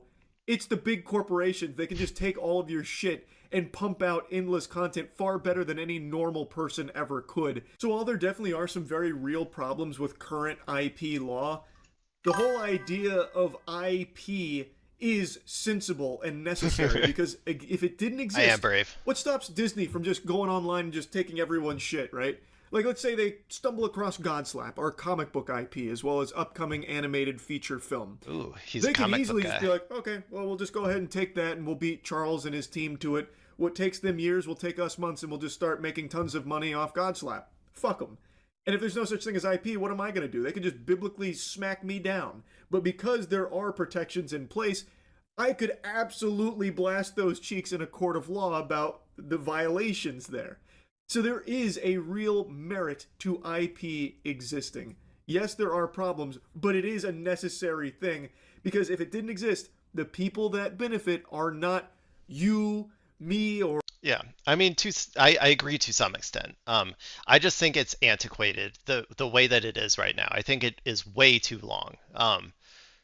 And also, if we okay, under my ideal system, like under my ideal mode of production, like these corporations wouldn't be this powerful, and they would be controlled by the workers who work at them as opposed to the capital owners who own them. So, just saying, like, we have different ideal futures. I don't, as far as I know, Moist Critical is not some like Marxist-Leninist who's like trying to, overthrow capitalism or whatever. Or any other person. It's companies that would benefit from just taking your shit and capitalizing off it, and you get in return nothing, absolutely nothing. So it's a brain dead argument from a brain dead community of AI jingling keys enthusiasts that clearly don't fucking think for themselves anymore. They just ask Grok to do it for them. It's so degenerate and so cringe. And I love seeing news like this where there's a bit of a reality check there. And yet they still can't have that come to Jesus moment about, maybe we're the fucking idiot. Come to AI Jesus, not regular Jesus. Do you think someday they're going to replace, like, American Christians are so far removed from like the actual Bible at this point, but like I wonder if one time they will just like because like the average American Christian thinks that Jesus like I don't know, like rode dinosaurs with like AK-47s or something, like or AR-15s. Like they like it is an insane version of Christianity, but I wonder if one day it'll morph into like AI, they'll have their AI Jesus that they just talk to because we're all like brain broken heathens in this country. It's maybe we're the ones that aren't activating neurons. I have no Anyway, idea though, what to made go me back think of to that. Sorry. dancing in this guy's tears, a federal judge in True. Washington upheld the office's Daddy Trump. decision in the Thaler case in 2023, writing that human authorship is a bedrock requirement of copyright. In the U.S. Court of Appeals for the District of Columbia Hell affirmed yeah. the ruling in 2025. Supreme Court's based now. Thaler's lawyers told the Supreme Court in a filing that his case was of paramount importance considering the rapid rise of generative AI. Oh yeah, I'm sure this is a big life or death moment here. This case we're going to be talking about for eons. So my understanding is that now that this is struck down and the Supreme Court refused to hear it, like this is over. Like the case is settled. Maybe someone like will try to bring it again if like, you know, if we ever have different members on the Supreme Court, but like I think we're good for now. Come, no doubt, about this one fucking stupid asshole's dumb AI generated piece of art of train tracks going to a portal.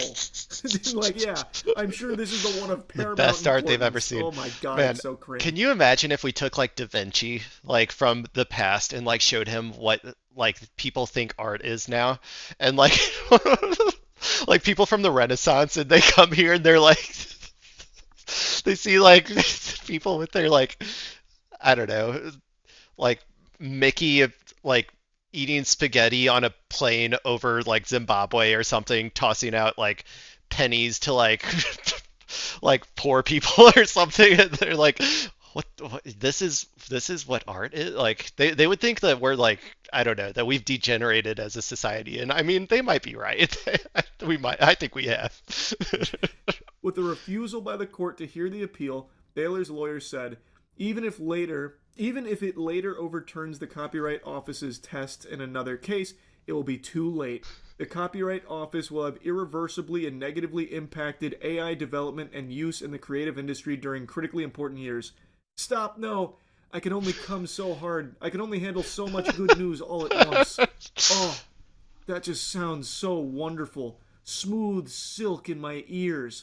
Although the Copyright Act does not define the term author, multiple provisions of the Act make clear that the term refers to a human rather than a machine, the administration said. The Supreme Court previously rejected Thaler's request to hear his argument in a separate case involving prototypes for a beverage holder and a light beacon concerning whether AI-generated inventions should be eligible for U.S. patent protections. This guy just sucks. What a loser. I want to see what he looks like. I tell were- you before that like I'm very appearances against people I don't like, and I really want to see what this Thaler guy looks like. I have a picture in my head, but I gotta know. I wonder if there's a picture of him online. Rejected by the U.S. Patent and Trademark Office on similar grounds. You don't say. This guy just keeps hawking anything AI generated and taking it to Big Daddy government. Hey guys, can we get some patents and protections for this trash, please? Oh, come on. AI worked so hard on it. I couldn't find I'm a picture. Prompt Sorry, guys. engineer. Think about me. Please copyright it. Please. That's a great sound, Moist. But one day, man, I want one of these. A drink fridge like this, or like something. I really just want a mini fridge, I guess, in my gaming room. But like this one looks like super nice. I would love that. That'd be great.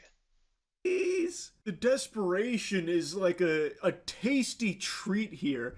This guy wants copyright protection for his AI generated trash, yet believes that it's totally fine to take from other real human beings' work in order to make his shit.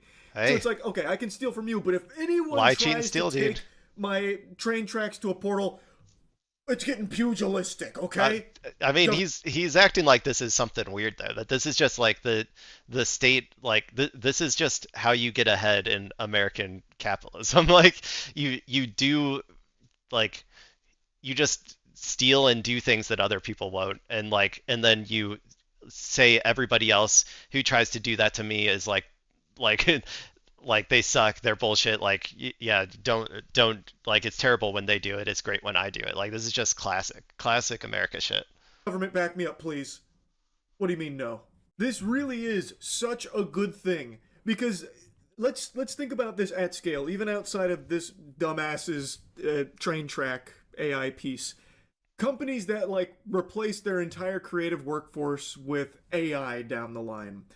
Well, assuming these rulings continue to be upheld, it's going to mean that their output won't be protected by copyright anymore because it will not be human created, right? Ooh. That would be the implication. They've set the precedent that it must be a human author and wait a second. Whoa, good point. Oh my gosh, sorry, I gotta go back and watch that again. Workforce with AI. Think about this at scale. This really is such a good thing because let's think about this at scale, even outside of this dumbass's train track AI piece. Companies that like replace their entire creative workforce with AI down the line. Well, assuming these rulings continue to be upheld, it's going to mean that their output won't be protected by copyright anymore because it will not be human created, right?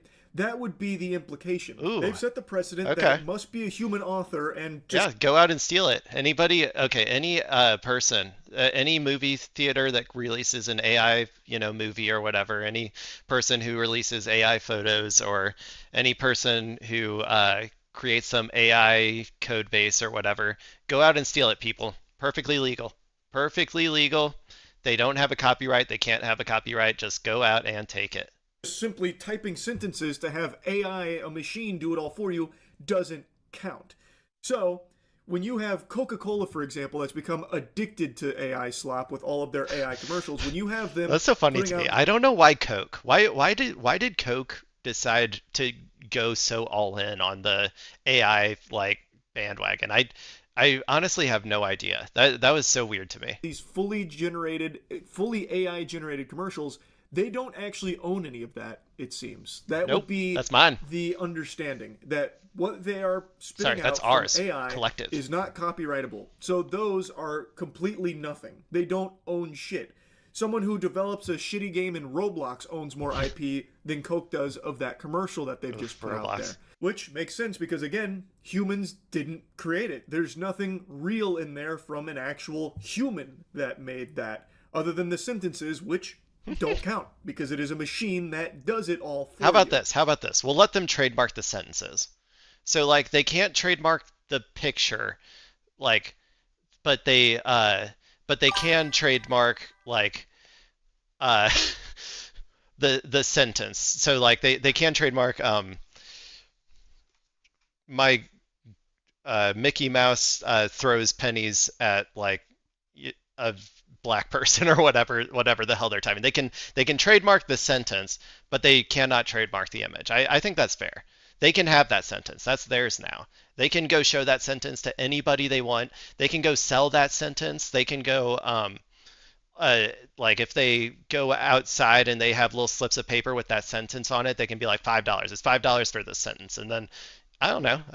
I think that seems fair to me. So maybe this could even serve as a deterrent from these fucking vampiric... I don't know why I'm so caught on like Mickey Mouse throwing pennies at like at minorities. I don't know what came over me there. I got to stream for 30 more minutes, by the way. Okie dokie, I can do that. Corporations that are just doing their best to ham-fist AI into every single aspect of their companies to replace as many people as possible, maybe they would think twice because as it all goes fully AI, they no longer have copyright protections on what gets farted out from it. So, who knows? But anyway, I just wanted to celebrate this because this is a very positive development here. I think this is absolutely the right choice, and hopefully it never wavers. I hope they don't like falter on this stance because they are correct. I hope I'm not projecting too. I don't think I am. I think that, well, when I enter this state of streaming, I'm kind of a little bit in a fugue state. I'm very stream of conscious. And I think that in my head, what's happening is Mickey Mouse is like Disney, the biggest IP like ever. And all of the AI images I've ever seen on Facebook are about like poor people in Africa, like begging begging white people for like a slice of cake or something. And I don't understand why that is. I think that's just like the image I have in my head. And so I think that's where it's coming from. I assure you, I assure anybody watching that I don't throw pennies at minorities. Please don't think that. I promise you. Okay, we're done with Moist Critical. Let me see if I can find something else. Let's go. I'll look on the screen. You guys can take a look too. I don't know if there's anybody out there who's watching who wants to suggest any of these. We're trying to keep it light. I usually like to keep it light at the end after going through the real news. We could watch Knuckle Puck, classic band. Not really. I don't know. They kind of fell off after a while. I used to be a big fan of like their first few albums, but their later ones I didn't like that much. Um, let's see. Sometimes when I do my scrolling, I like to think about what people think about my For You page. I've been watching a lot of Alyssa Liu content since she won the thing. Since she won the figure skating thing. She seems like a cool person. Um, ooh, Bobby Lee. He has a problem with Austin comedy. Hey, I'm right there with you. That sounds good to me. I think I'm down for that one. Okay, let's do this. We do miss you a lot. It's our good friend American Redact. Um, I know he loves me personally. He told me one time, I swear, he doesn't like that I just react to his content and make my own content out of it. I'm assuming you're talking about Alyssa Liu. Yeah, no, she seems cool. I like her piercing. That the in her mouth. I've never seen that before, and it was like that's really cool. And yeah, it is so scene kid coded. You're right. Um, Man, I mean, I wasn't a scene kid. I was like kind of like a skater kid back in the day. But I liked the scene kids, the scene queens. But okay. We're going to watch this video, Bobby Lee's problem with Austin comedy.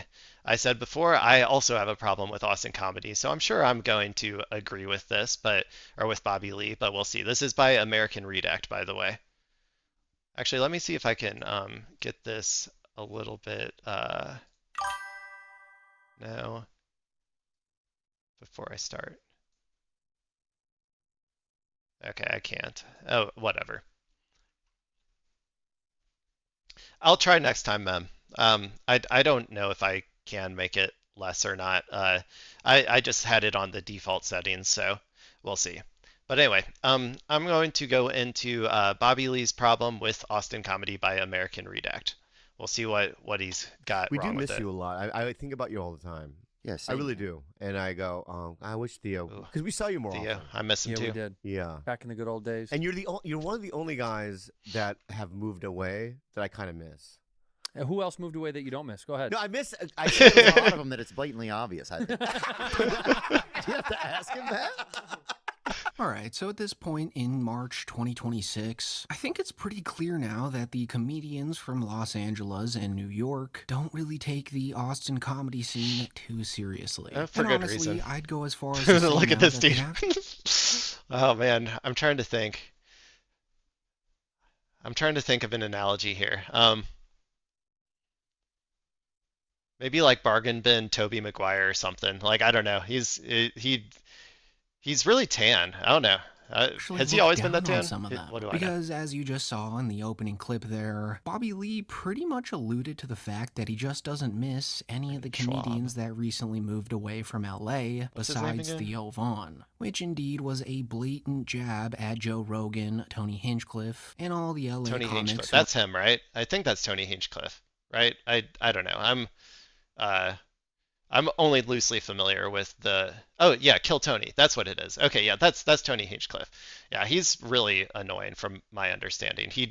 I've never heard him say a single funny thing in my entire life.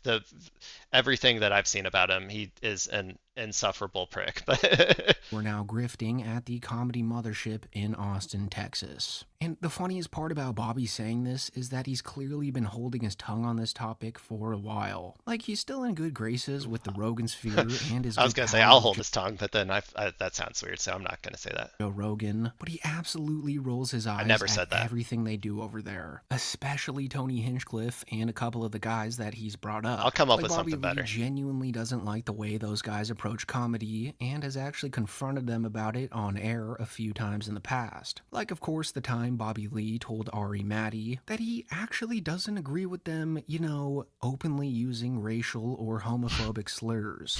You know when like I'm gonna go on record right now and say that I also don't agree with that. I mean, actually, okay, I don't really care if you use them in like if it's funny, but okay, I shouldn't say it like that. Sorry. If it's not offensive, like if you're not doing it in a negative way, or if you are a member of the group or associated with the group, like then obviously that's fine too. But like if you're just doing it as a reactionary just to get laughs or whatever, I just think that that's like bullshit. Like you're not, and it's not funny. Like if you were funny, then you could use some of the words. Like they always say like the word retarded, right? They love that word. They want to say that word so bad. It's their favorite word. If they could, they would have sex with that word. But if you're going to use it, it has to be either accurate or funny. And if it's not, then it's just like, why use it? Like you're just offensive is not funny. But anyway, let's keep going. with another comedian, he says the N-word around you for the first time. Yeah. I like that. That's That how you word. trust that I'm in the circle. That word you shouldn't use. I was thinking maybe the lesser slurs. You shouldn't use that word under like any circumstances. Oh, let's talk about this real quick, okay? Uh-huh. I'm not with that. What you guys are doing in Austin. What do you mean?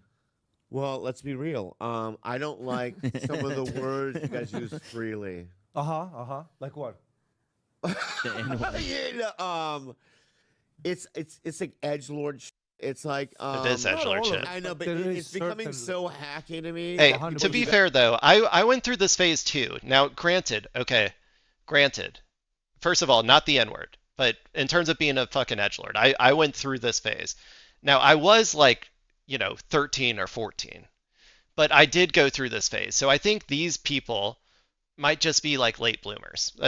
Maybe that's what it is. You guys use Like they're just now going through puberty. these words just for the shock factor. It's 100%. like, I'm not into it. You know what I mean? Yeah, I agree with that. I think the R word sometimes. Hey, But that's what I said. I would never say the N word. Sorry. In any environment. I'm gonna get canceled, the dude. F word I don't really use. I'm ever, gonna you get so know what I mean? canceled.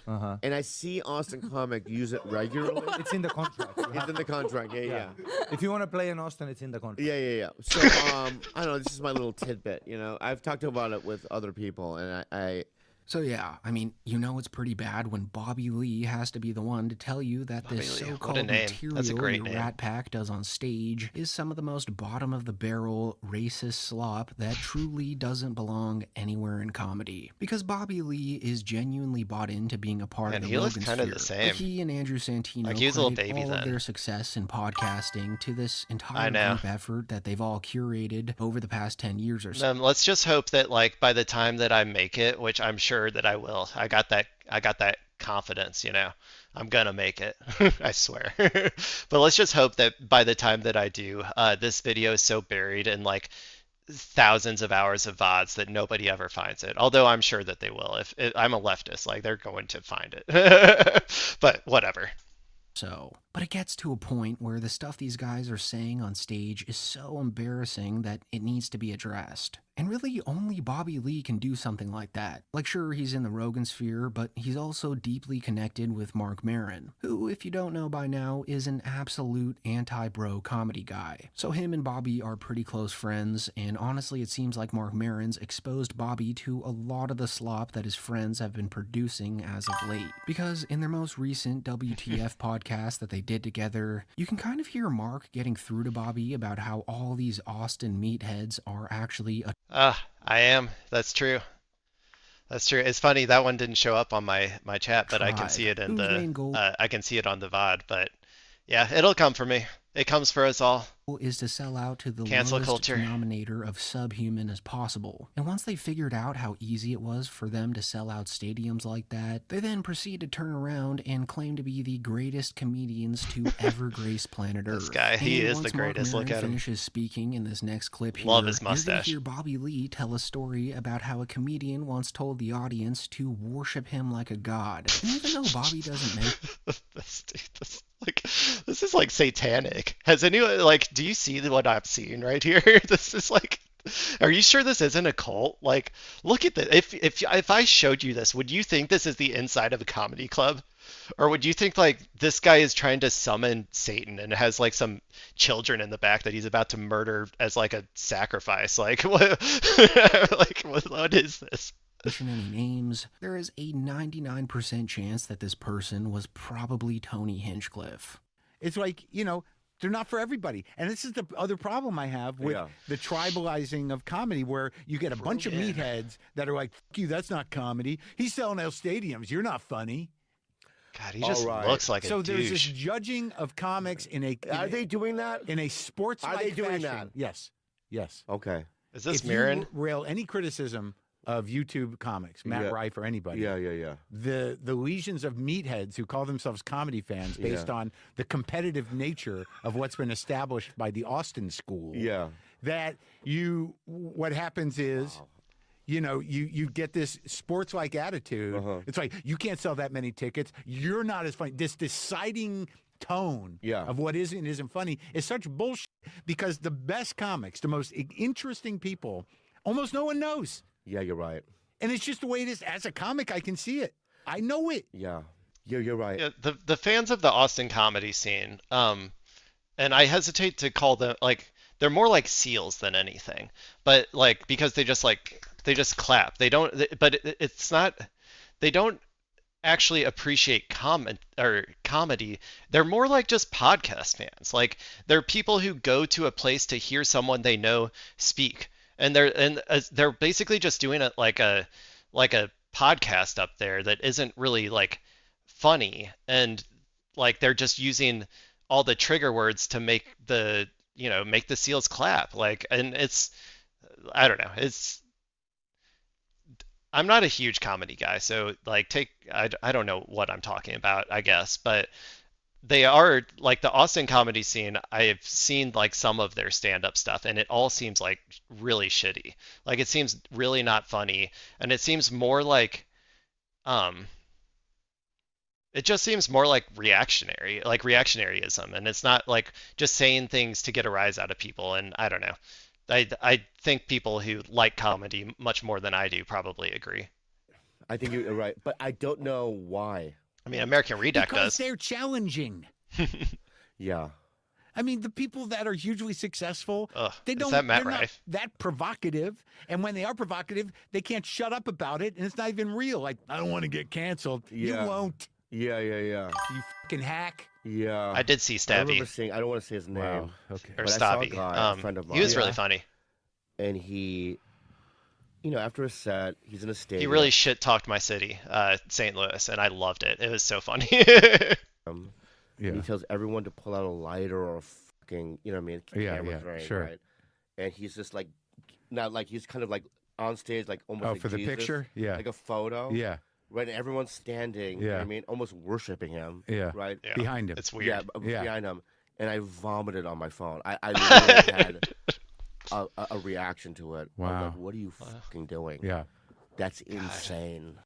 So, without a doubt, the anonymous comedian who has his crowds worship him like Jesus is most definitely Tony Hinchcliffe. I mean, there's dozens of photos available of him online. Why does he make doing that this very thing? Do you see that? That is like, I am the king, right? Like that is like if I was the lord of the town and I came out and I was like, yes, peasants, please clap. You're allowed to clap now. Continue clapping until I say you are done clapping. And to Bobby's point, it's extremely corny. Like, Tony actually thinks he's the greatest comedian of all time, but Bobby sees right through that. Because if you didn't know, Bobby Lee was actually already an established regular at the Comedy Store in Los Angeles when Tony Hinchcliffe was like 13 years old back in the late 90s. So Little when Tony baby. started working as a door Look guy at at the that Comedy fro. Store in You look 2007, better back then. Bobby was already 10 years into this huge comedy and acting career. So for the entire 2010s, Bobby saw Tony try really hard to become this A-list acting comedian, but he was never able to get that big break, which according to Lee is the only reason Tony moved to Austin. Like in this next clip here from 2020, you're gonna see Bobby telling Santino that Hinchcliffe actually ended up moving to Austin because he could never nail down a big TV role. In fact, Bobby says that goes for all the other guys too. He went with Tony Hinchcliffe. Tony Hinchcliffe. Yeah, but Yeah, those guys moved down there for the Rogan train. what do you think of that? There's so many people. I know. I don't You even wanna know. go? Tim Dillon's moving down there. I know you want to go. To Austin? Yeah. Look, I don't. We just got our houses, man. Yeah, we just got our houses. Oh, there you go. Got an excuse. There he was looking for. He was thinking about it, and Bobby's like, "But we bought our houses recently. Is that a good enough excuse?" And they're like, "Yep, that one works." I mean, at the end of the day, We it's just like, got our houses. Yeah, it's like I'm paying mortgage on my house. I'm not. Here's my other thing. If Oh man, and then and later today I got to go get groceries. I can't move to Austin. Sorry, I'm just too busy. it sounds crazy, and I'm going to say this, and I mean this. Yeah. Everyone's like, you don't need to stay in LA. You don't need to be in LA. Okay, fine, I get it. I don't need to be in LA to do what we do. Kind of. You do. You do. Because those guys. They say that, but they no, don't. But also those guys, right? Guys like Tony and those guys, they don't have like dream. You and I. They don't have dreams. No, They don't have dreams. But they don't. They don't work in Hollywood. But they don't want to like get on a movie or TV or act. I mean, guys, I'm not very funny, so maybe I should go to Austin. I feel like if Austin is where all the bad comedians go, maybe that's where I need to be. I think that I can learn how to. I think I can. I think I can. I shouldn't say that. Never mind. I was gonna. Okay, fine, whatever. If someone wants to clip it, they can. I think I could learn to say the N-word. But okay, that was a joke. I would never. I have never. That's why. Not that I'm an actor, but I like doing it, and You it's are a an part actor. of my. It's a part of what I do, right? Yeah. Right. So it's like I like the challenge of it. Right. Those guys aren't in the. That's what I'm saying. They're not in the acting side of Hollywood. And they want to be, some of them. I think a lot of them don't. Yeah, but some of them do. I think my wife would have something to say if I went to Texas. But he's said stuff to me like. I think she would have to agree. Anything. So according to Bobby, Tony's actually talked to him about giving up on Hollywood because he couldn't nail down any roles, which is pretty funny because that's exactly what Louis J. Gomez said about him. So this is just gotta Austin be true. is where comedy goes to die. That's where it is. I mean, the guy just couldn't swim with the big fish in LA, so he packed his bags up and moved to the smaller pond, where he is indeed now killing it. I mean, there's just no denying that Kill Tony's a huge hit down there. But it's the fact that he's so high and mighty about that towards This in all honesty though, this Kill Tony show, Tony Hinchcliffe sucks, but the concept of the show is great. Just bringing out fresh, new comedians, while you just sit back and don't do anything is okay, sorry, the show would be better if they had people who actually were funny and were able to contribute to the banter with the new fresh comedians. But the idea of bringing out some fresh new comedians who give their 5-minute set or whatever, and then you banter with them and talk about what they did good, what they did bad. That's a great idea for a show. It really just sucks that it was this loser who came up with it. If only anybody else besides this loser came up with it, it would have been. I feel like I would enjoy it. he interacts with these days, that really rubs Bobby the wrong way, which he's actually talked about on Bad Friends with Mark Maron last August. I'm tired of the attitude. I thought you were going to say violence in this country. No. I'm tired. They come up back to LA. What violence? It's all gone. One guy, I want to name his Trump name. solved it. Oh, you seem like you're thriving. He goes, I'm killing it. Killing it. Yeah. You know what I mean? And I'm like, whoa, dude. You moved out because you couldn't survive here. Yeah. Mm-hmm. This is a different. It's an animal. And so Bobby never named Tony there, but the way he said, I'm killing it, just makes you think that was Tony. No other comic talks like that. But with that being said, guys, we've all got to remember that Bobby and Andrew Santino are still friends with these guys on the surface. What is he because wearing? They actually benefit from them. Sorry, what was that? like that. But with that being said, guys, we've all got to remember that. What is this? Is this like just like culturally insensitive ethnic garb just for the sake of it? Like, why would you wear? Look at this. Like, what in this like bead necklace? What is he? What is he wearing? I cannot comprehend. True, ma'am. But I literally I just cannot get it. I don't why.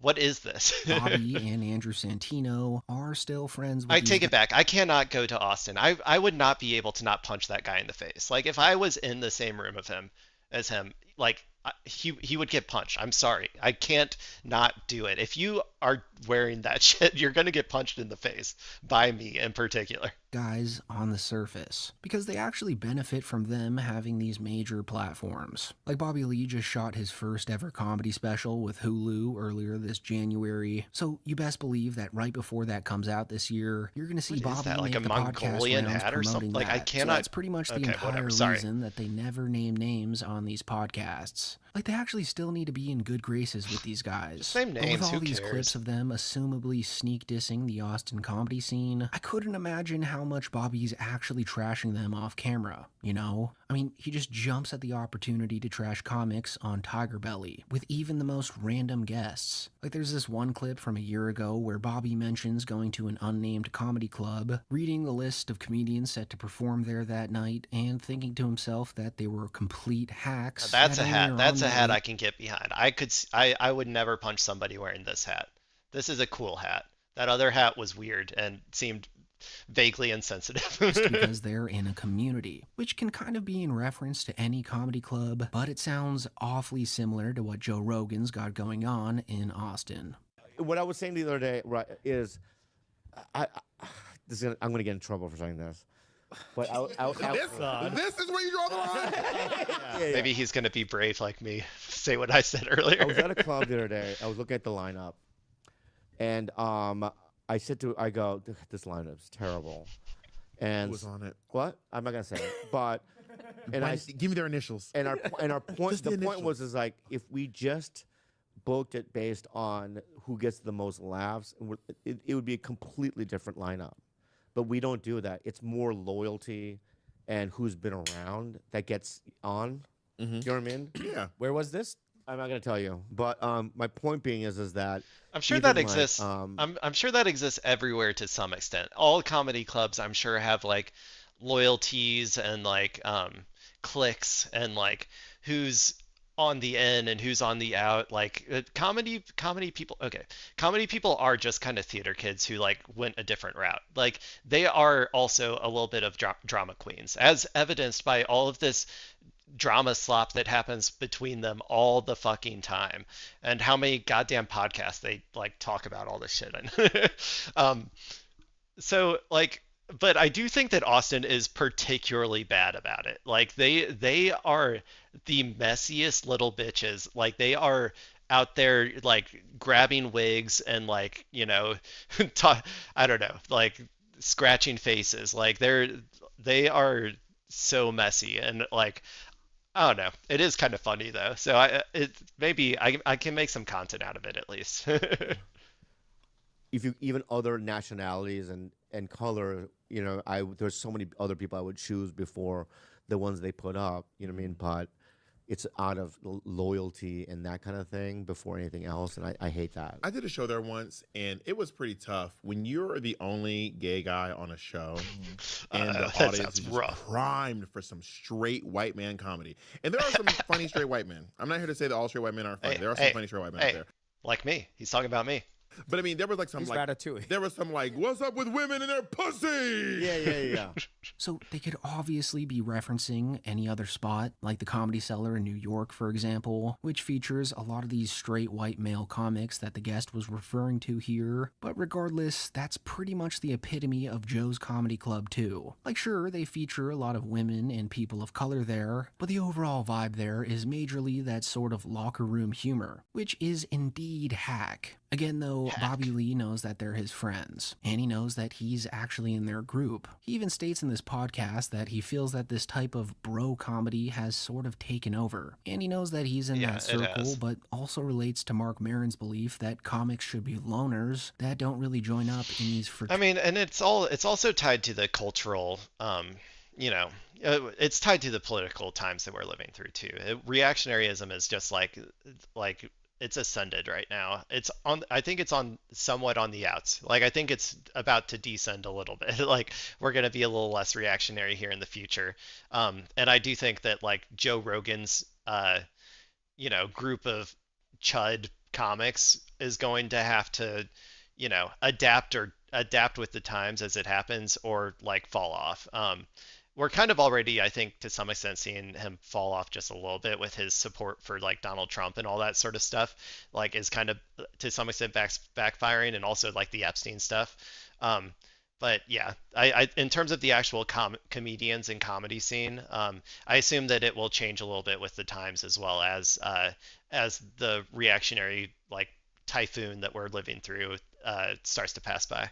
Eternal rat packs or comedy death squads. Oof. It's interesting. Comedy is now there is now a real alpha male, like you know. There's like a bro. It's like bro. That's a bro. Like I'm still kind of a part. I think I'm a part of that. No or no. Like in my ecosystem, there's a lot of bro. You are. I know, but still, there's like a class of. But the people that my bro. group of guys, you know what I mean, like Theo and these type of guys are like more in the bro. Oh, Theo Vaughn is like bro the broiest of bros. Yeah. And are you and Joe Rogan in the same class? Yeah, we're in the same. I'm in the same He's ecosystem like of it. He's the president of the bros. Yeah. But there's a little bit of Mark Maron in me too, though. You know what I mean?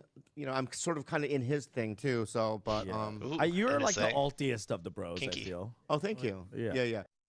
So at the end of the day, Bobby Lee knows that his bank accounts have seen a huge rise since starting his podcasts and getting that Rogan boost. But he can still recognize a hack when he sees one. Like when Ari Madden said that thing about Do you think that Rogan will ever have me on if I make it big? Am I too left coded for him? I don't think he ever really has left wingers on. The N-word earlier in this video. Bobby Lee also gets visibly happier. I think I can pretend though. I think I can really chud it up with like the chuds. I do it like in my real life, like not all of my friends are like socialist lefties. Like I mean a lot of them are, but not all of them. And so like I can chud it up with the best of them. Whenever his guest trashes that whole scene, Joe Rogan, or any of those other guys. Because Bobby's never really able to name names when he calls them out. So when a guest just crashes out and starts calling them out by name, Bobby really enjoys it. Like for instance, when Jay Moore went on Tiger Belly and said that Joe Rogan's just not funny at all, and that it's really strange that Joe's seen as this arbiter of comedy. Millions of dollars when Rogan and Bert had that thing on and Rogan. Yeah, you're probably right. Comedy, end all be all. Yeah. Wow. Which is interesting. Yeah. That he's the arbiter of funny. But can I just? He didn't even say it. Considering all the times Joe Rogan has made us all laugh. I understand. And so I think Bobby probably thinks Rogan's not too great at stand-up, but by all means, Bobby and Joe Rogan are way better pals than him and Sorry, I was captivated. His eyes, man. Oh, I could look into those eyes for like ever. Too great at stand-up. Oh my gosh, look at him. I think I'm being like hypnotized right now. By all means, Bobby and Joe Rogan are way better pals than him and Hinchcliffe. Especially since Joe Rogan stood up for Bobby Lee after he was threatened by Brendan Schaub and Brian Callen over FaceTime. Like, Joe really didn't like that, and some people even think that he pushed Brendan further away because of it.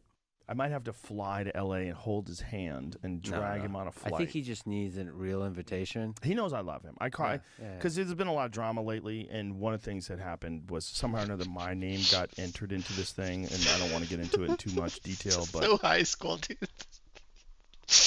This is so Mean Girls. Like this is like I've seen these. I went to high school with people like this. They get in these like drama fights with like every single person around them, all of their friends. They keep getting in these drama fights with them, and then they back off a little bit, and all of a sudden they're best friends with them again. Oh yay, we're best friends again. We're best friends. And then the next day they like I don't know like look at you the wrong way, and then you're like, I hate them, they suck. And I'm like, I went to high school with these people. They're just like little 12-year-old, or sorry, it's high school, like 14, 15-year-olds. Like, it's so funny. I'm like, okay, I must call Bobby, and I called him and I said, listen, I don't know what sorry about I'm that, just man. hearing about this nonsense now, but I love you. I would never let anybody. I'll tell her you. myself. I would never let anybody come on my show and talk bad about you.